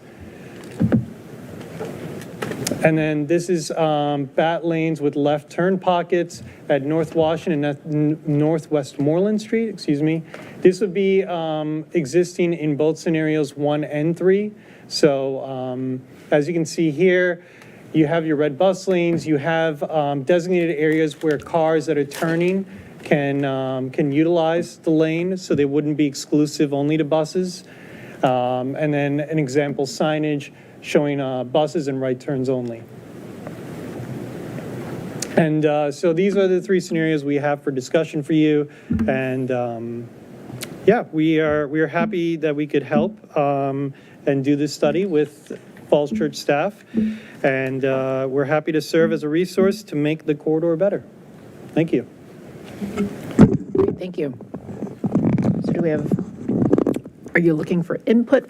Is staff looking for input from council? Yes, I think maybe you could articulate kind of what you would like from the city at this point in the process, and then we could respond to that. You know, Carrie in her staff report noted some of those items, but maybe we could just speak to that directly. Yeah, so we've had conversations with WMATA as well as other partners in this project. I think everybody agrees that something needs to be done to enhance bus service. NVTC's position is that all of these options would improve bus service. Transit signal priority and HOV lanes would help facilitate bus service as well. I think we understand the reality is there's a lot of priorities for this jurisdiction on the roadway. So we're happy to present this as an option and facilitate further conversations with what other priorities. We've heard from staff that pedestrian and bicyclist safety is a major focus as well. So we're happy to work with plans around that to integrate bus enhancements, whether that's transit signal priority only or queue jumps or some other treatment. Okay. So I'm hearing you're okay with all 4 of these scenarios. I'm hearing the staff recommendation is the no build transit signal priority plus HOV lane scenario. Is that correct? Okay. Yeah. Let's open up for questions then. Ms. Underhill? And maybe I was reading this wrong. Does the no build scenario include the HOV and transit signal priority, or is no build include nothing? That's a good question. To clarify, the no build scenario is the control. So that presents no solutions. And I think staff is presenting a solution that would allow for a lighter touch with transit signal priority that would enhance bus service. And they've left over the option of looking into improvements for queue jumps. Because I would be curious to see what staff's recommendation, like how that falls into scenario 1, 2, and 3, because there's all this data on that we were presented on how this would improve things, or in terms of transit times and other things like that. And so I would like to know how transit signal priority and HOV and the no-build option actually, like how that falls between scenario 1, 2, and 3. Like, does it provide all the improvements that we would see in scenario 3? Or is it like far behind that in terms of improving the bus times?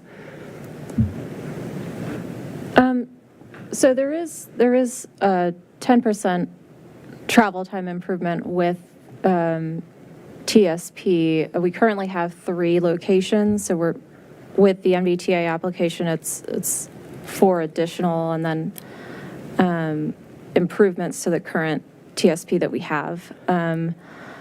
It is kind of the model that was used for this study did include, I believe, the current TSP that's already there. It did, yes. So it is.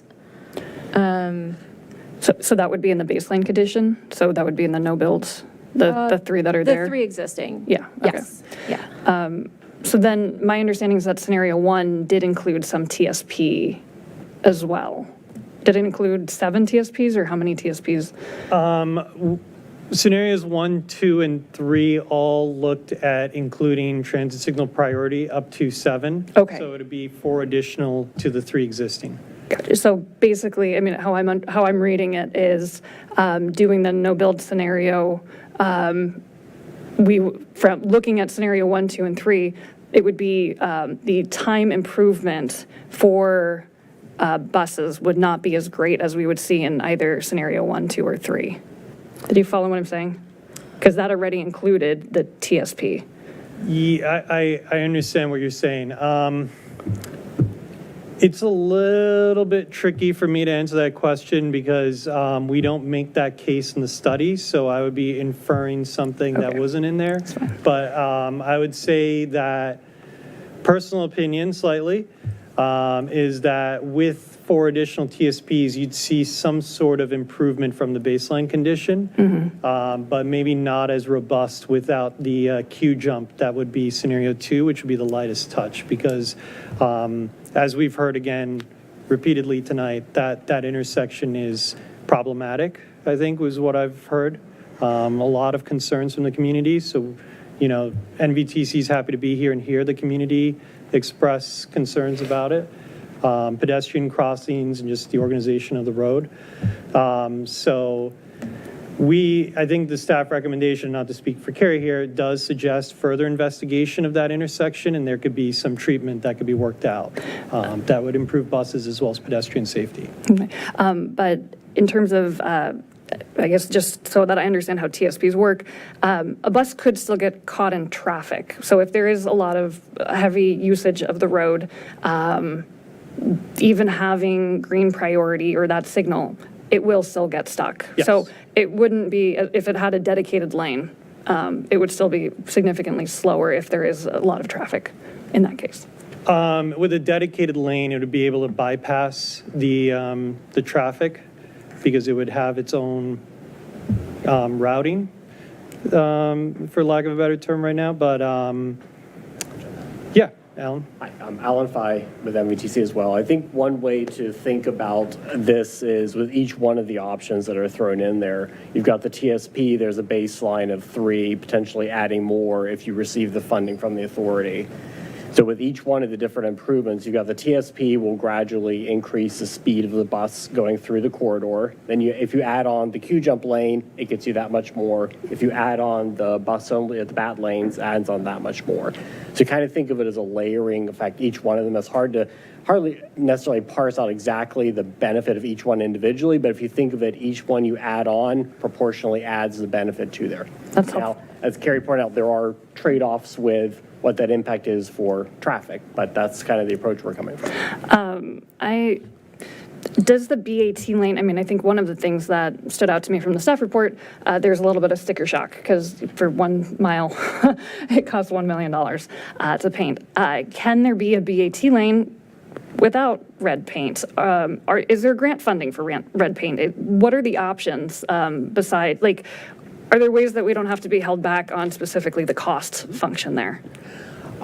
I can't speak exactly to where the cost came from. I think the staff had that, but I can speak a little bit to the funding side of things. I know that just off the top of my head, A couple things that come into mind is DRPT, the Department of Rail and Public Transportation, has an annual competitive program for this type of enhancement. Usually requires a 50% match from the city and for the state. The Commuter Choice Program that MVTC operates actually invests toll money from 66 along the corridor. That's probably one that might be a good fit on this for this type of project. And then also NVTA, the authority, they do capital projects over there as well. So right now, I think you have an application in for TSP. That's not saying the next round around, maybe there's an opportunity for the bad lane and some of that work that goes into that. Okay. Those are a couple of those off the top of my head. There might be more. Do bat lanes have to be painted?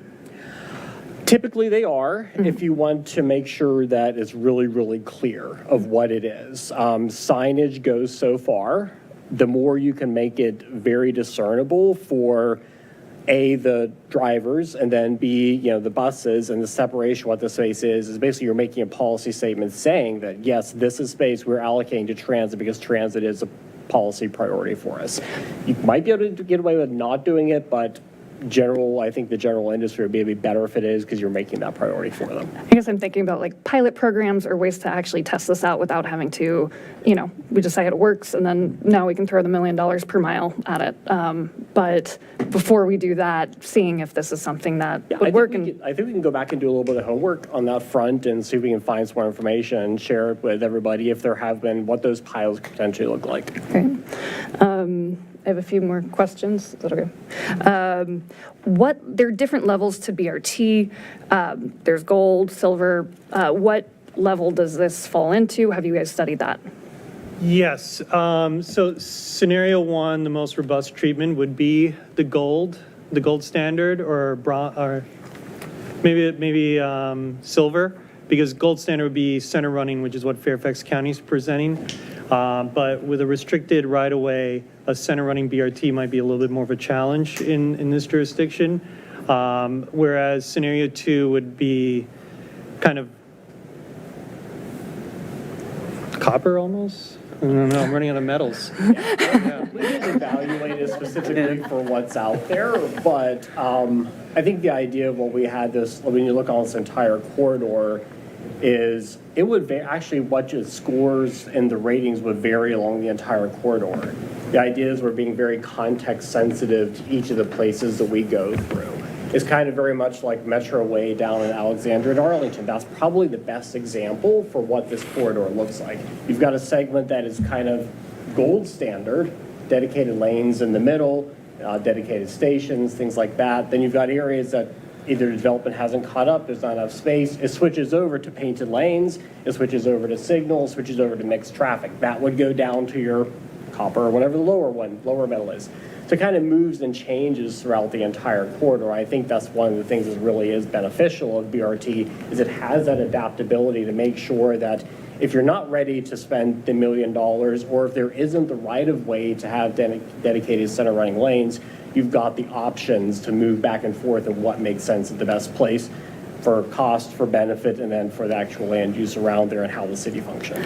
But it generally sounded like Fairfax would have gold and then Arlington would have silver something. Yeah, I wouldn't, we can get back to you on what exactly the different criteria are, but it would vary across the entire corridor intentionally. And then the other thing that I was curious about was data from the 28A. Do we have a sense, like, if we were to run 2 times more buses, or, what the demand is? I mean, I saw some of that in the report, but I guess we have this bus service that's running right now along that route. Will we, using data from that, do we know that there is a ton of demand for this, and that, maybe we need to add more bus service to that now as part of this project? Or before, waiting for so many years to get something done, it's like we actually do need something now. Yeah, and so that goes back to our strategy of getting something going now. We've had preliminary conversations around increasing frequency or looking at more efficient routing, maybe splitting the 28A into 2 bus lines that meet in the middle and have an overlap in this core area of ridership around Seven Corners and Bailey's Crossroads. So we're looking at different options. We're working with our partners on what works there. I think one of the things that a lot of places have found with bus services is that when folks find that it's reliable and it's there when they want to take it on demand, they're more likely to take it. Whereas if they're waiting for the bus to show up and it's stuck in traffic, and then as the saying goes, when you're stuck in traffic, you are traffic, they aren't pleased with that experience and they find it to be not helpful, they choose other modes of transportation. So definitely looking at different ways to solve this and getting better bus service, because we want folks to see that the 28A is a solution to their needs, not just something that is going to happen years down the road. Two more things. One is for staff on the HOV lanes. It doesn't, I don't need an answer right now, but it just how will enforcement happen? We're already, stretched thin on giving tickets for speeding down other streets and other places. And so I'd like to know at some point how, if we do go with the HOV plan, that it is actually enforced. And then my final thing, I would like to give direction, at least from how I feel. Okay. I'd like to read a quote from Enrique Peñalosa. He said, "An advanced city is not one where even the poor use cars, but rather one where even the rich use public transportation." I strongly support the option for dedicated bus lanes in both directions for the simple reason that it comes the closest to closing the gap between transit times for the bus and single occupancy vehicles. As long as driving is more convenient than transit alternatives, people will continue to choose to clog our streets with single occupancy vehicles. Part of our role in City Council is to plan for the future. Do we envision a future where every person who lives in Falls Church must own a car and drive to every single destination, a future with honking horns? Or do we envision a more sustainable future where car ownership is truly optional? If we want everyone to genuinely consider transit alternatives, then that's going to require us to invest in that vision. And by the way, that investment pales in comparison to how much we've heavily subsidized and financed our car-oriented infrastructure over the past 75 years. Dedicated bus lanes prepare us for a future where car ownership is optional. It bridges an existing equity gap and provides a more walkable, more bikeable, and more beautiful city. Thank you. Thank you. Other questions or comments? Caroline? Yeah, sorry. I just didn't even look left or right. Okay, real quick. Thank you for this. And I think this is addressed at staff. As I take a look at this, I just ask us to think about the no-build scenario and really just defining are we really doing nothing, right? Like, I just want to make sure that we're very clear on how we're participating in this. And so maybe I'm just going to pause for a second. What do you really mean in the no-build scenario? As the recommended option, how are you interpreting that? Like, we're not it's doing anything? No, so it's not that staff isn't recommending anything. It's that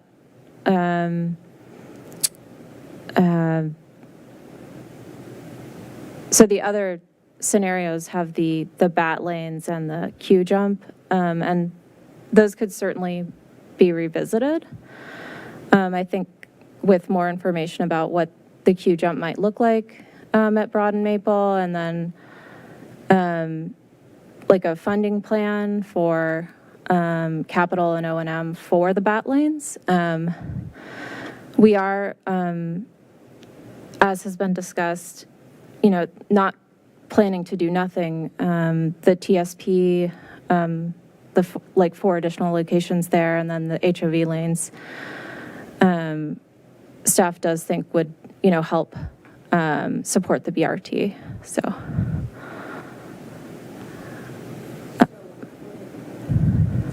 When we talk about, so there's really an effort to kind of support this, but it's kind of driven by the city and the timing based on different segments of what the thoroughfare streets are involved. Yeah, I guess the request from NVTC was like, which scenario do you want? And so I think just based on where we are currently, that's just what, in a conversation with staff internally was what we came up with, so. Okay.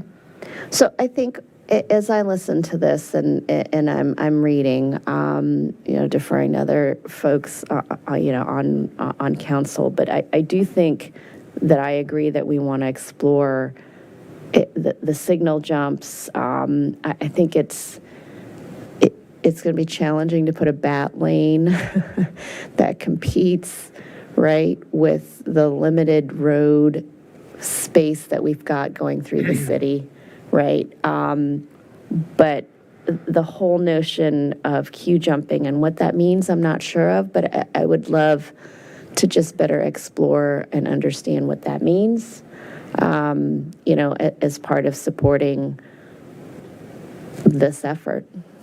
I'll leave it at that. I think that what we've been sort of stuck by is the practical dimensions of having the bat lanes or the queue jumping in a jurisdiction where we have kind of built out where 4 lanes is, for much of this corridor, is all the space that we will have.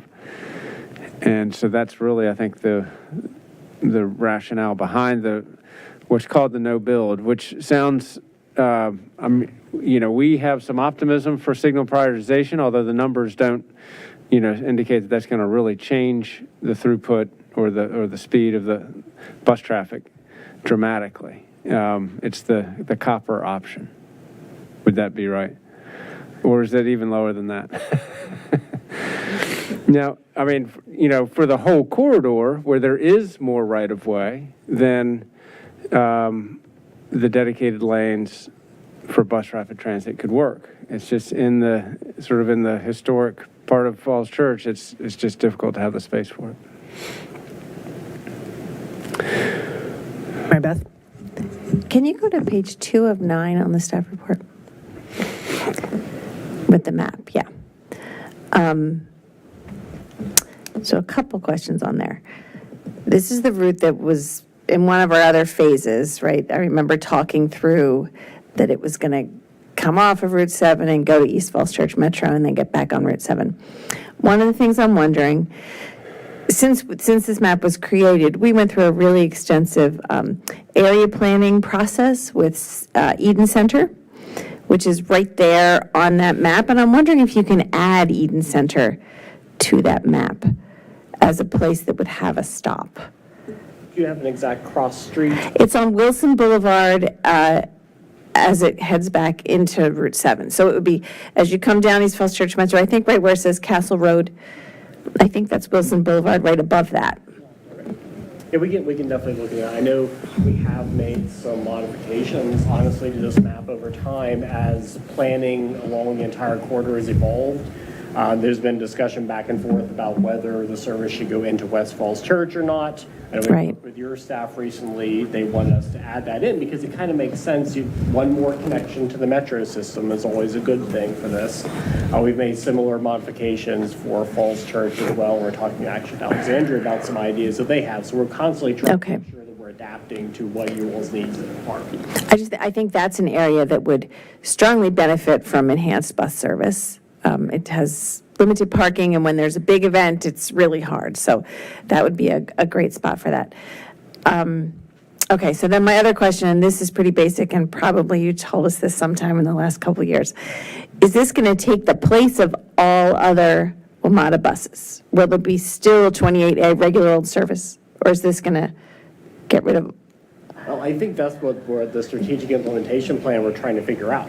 As Victor mentioned, we started out several years ago going through this kind of very linear process that would take us to working through getting a BRT, building this big thing, with us flipping it on its head, the focus is the 28A. Now, does the 28A evolve over time? I think that's where we're kind of coming at it from. The 28A becomes your baseline of what's there today.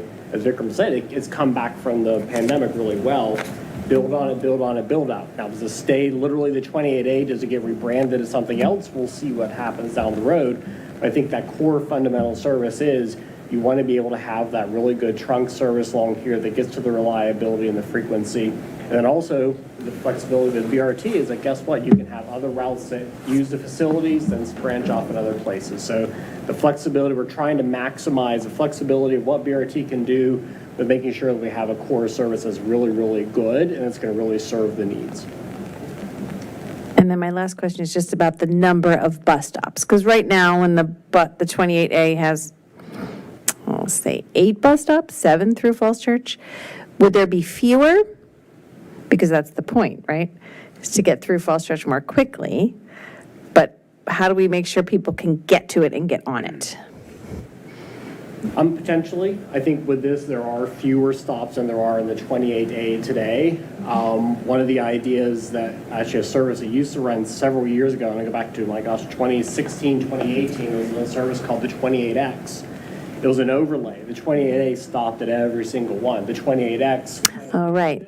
Okay.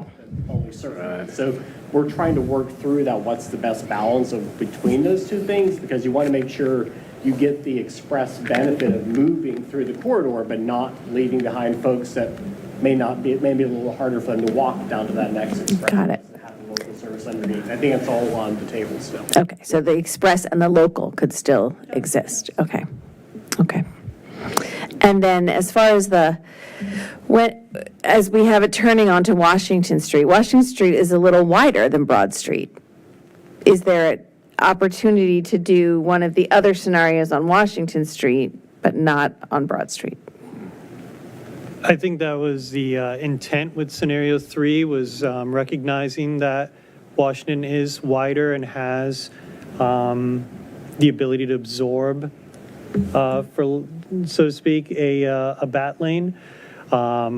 Whereas Broad Street, maybe with the constrained right-of-way, it would not work, or there would be some hesitancy around it. So that was kind of the intent behind showing the bat lanes over there. Great, thank you. Ms. Flynn?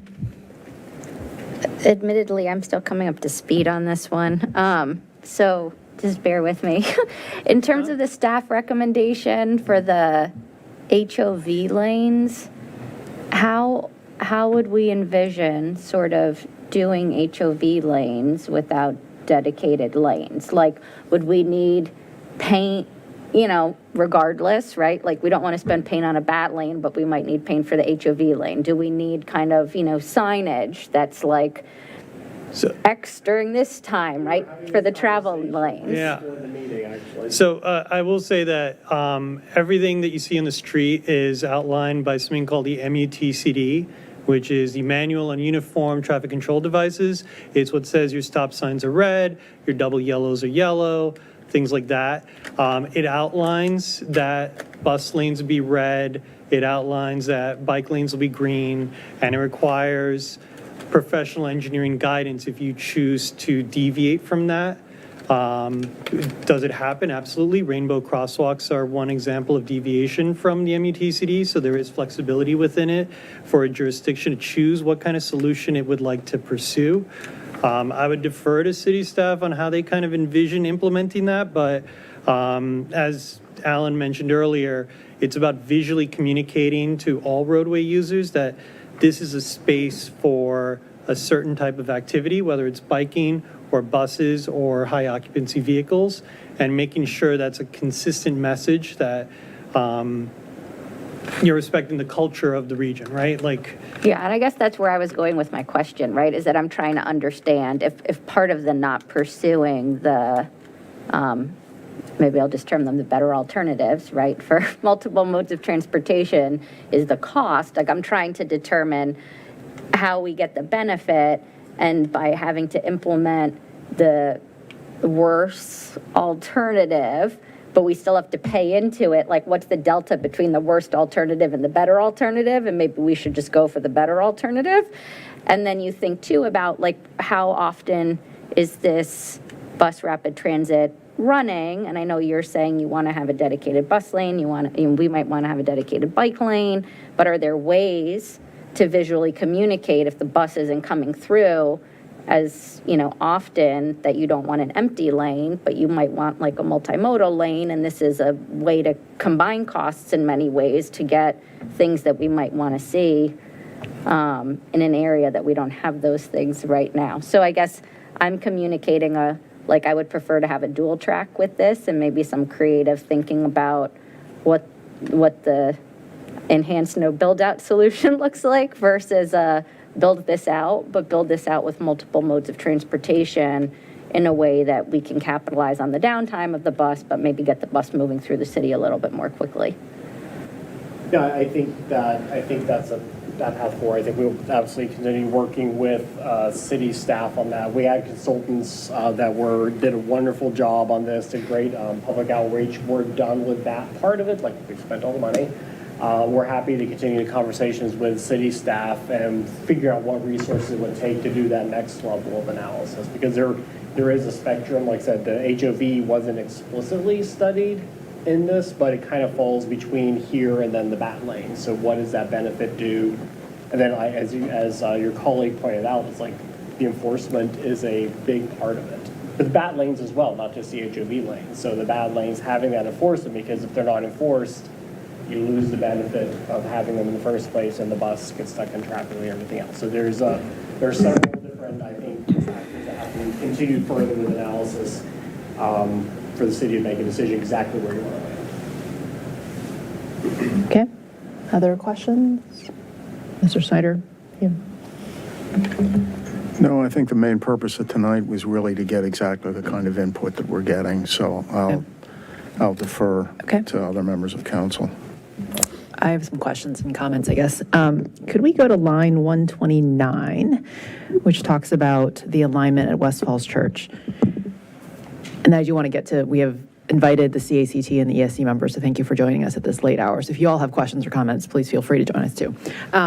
So I know we spent a lot of time talking about this, but it looks like now that Fairfax County wants to route the Route 7 BRT kind of on the flyover and then into the new development and then come back out on Haycock. So it would bypass kind of the Chestnut 7 intersection. Is that correct? Am I reading it correctly? It is my understanding that, yeah, that is how they're looking at it, but how do we feel about that?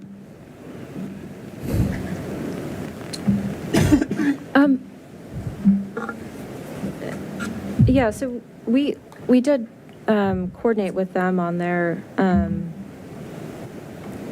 study. I think it's something we can look at a bit further, but I think when we were applying for the $15 million NVTA grant, I thought we had made room on 7 and Chestnut or so for a BRT station.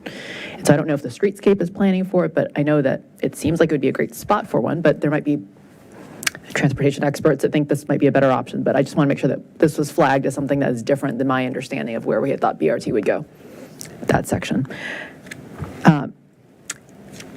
I'm open to, I hear kind of the really good points about investing in a better solution, especially if it doesn't cost us that much, as Aaron points out.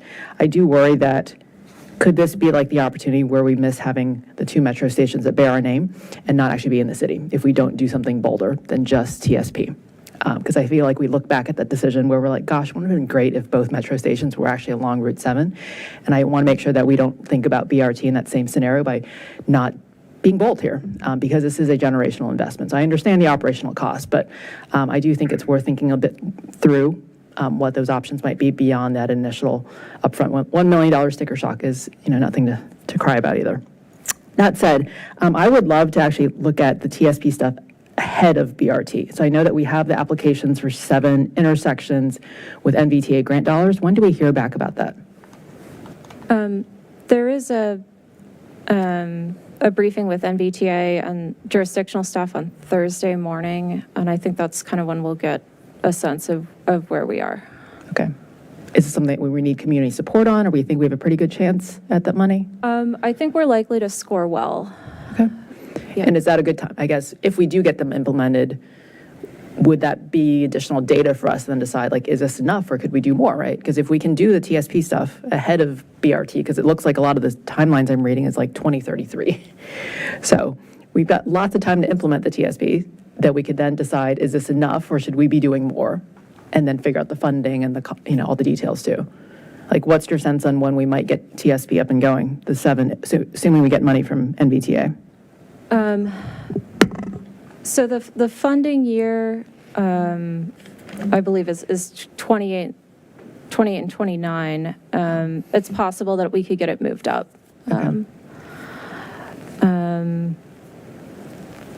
But I would say probably, I guess if we did get it advanced, I think it would take probably a couple of years to get in. So a question for Mr. Shields. In light of the earlier discussion, we talked about kind of pedestrian first and a bunch of other things that we would love our signals to be able to do, like more LPIs and the rolling greens that we actually, you get a green as long as you don't speed, but once you start speeding, we're going to turn it red and kind of penalize you for that, right? Like, are those things that come with, I guess, signal upgrades that does the TSP stuff as well? So Cindy, do you want to speak to this? Cindy's been closer to the Smart Cities grant side of this discussion. Thanks for the opportunity. So we are still proceeding with the Smart City grant, and DPW is working with BTTI on the design and the selection. So that's progressing, and that will do the full upgrade of our signals that will help with LPI and those operational things and our timing that's off whack because we can't do that. And then TSP would interface in with that at those intersections. So they're aware of the NVTA grant so that we can coordinate that. Got it. So the smart signals would be different than the transit signal priority signals that we'd also apply for.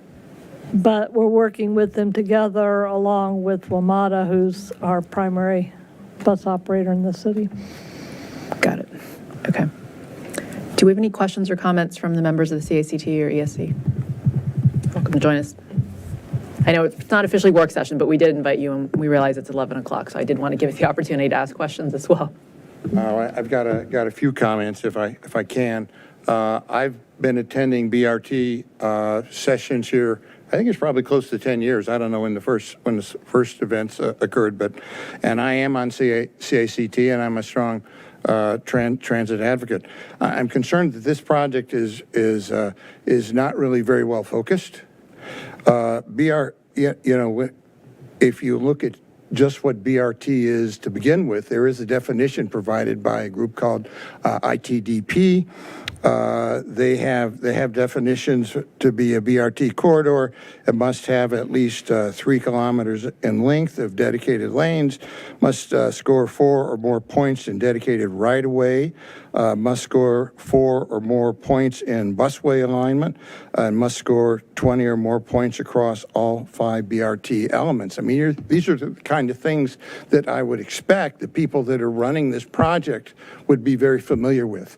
It shouldn't be struggling with whether it's gold or platinum or any of those other things. I think this project ought to be designed to meet high levels of BRT standards. That's my first point. My second point really is a question. What is this project? Is this a welfare project? If you look at transit ridership, I think the numbers from WMATA are that about the majority of the people that ride Metro Rail are in the upper quintile in terms of income. The majority of people that ride buses are in the lower quintile.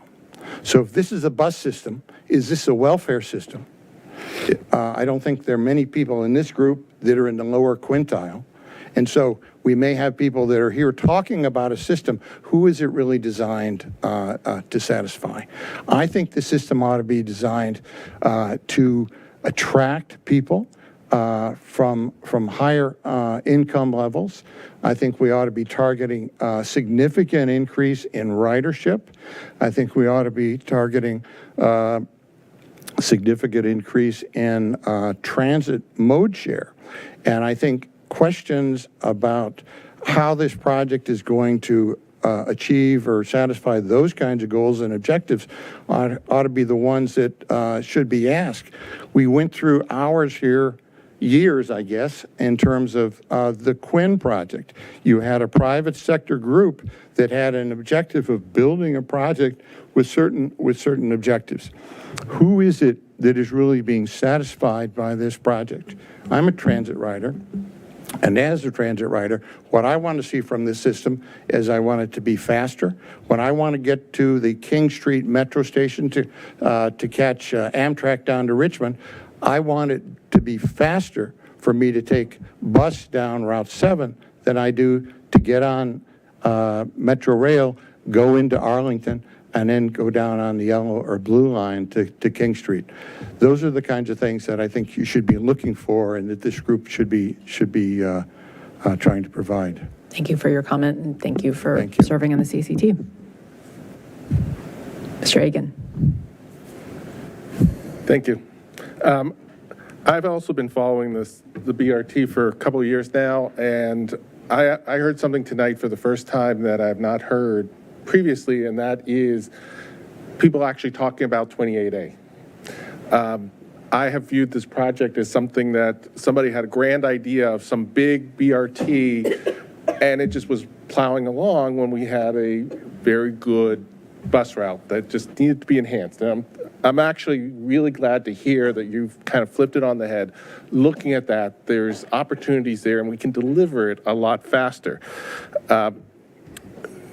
What I do not see into Stu's question is we should be putting the objectives of this whole project up front, right in the front of saying what is the key metrics that this project is trying to accomplish. And those should have been set years ago so that everybody understands that. Now, some of the details, I want to reiterate, HOV lanes really don't work unless they're enforced. If you don't, or BAT lanes, if you're not going to enforce them, they're just paint on the ground.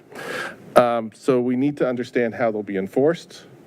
And if we're not going to be able to enforce them, then we shouldn't be pursuing them. The second one is the studies I saw in the report focus on the peak periods of time, morning and afternoon. However, we're changing the streets for 24 hours a day. So what's the impact on traffic during the rest of that time? Are there traffic calming effects from having even a painted lane, even if it's not enforced?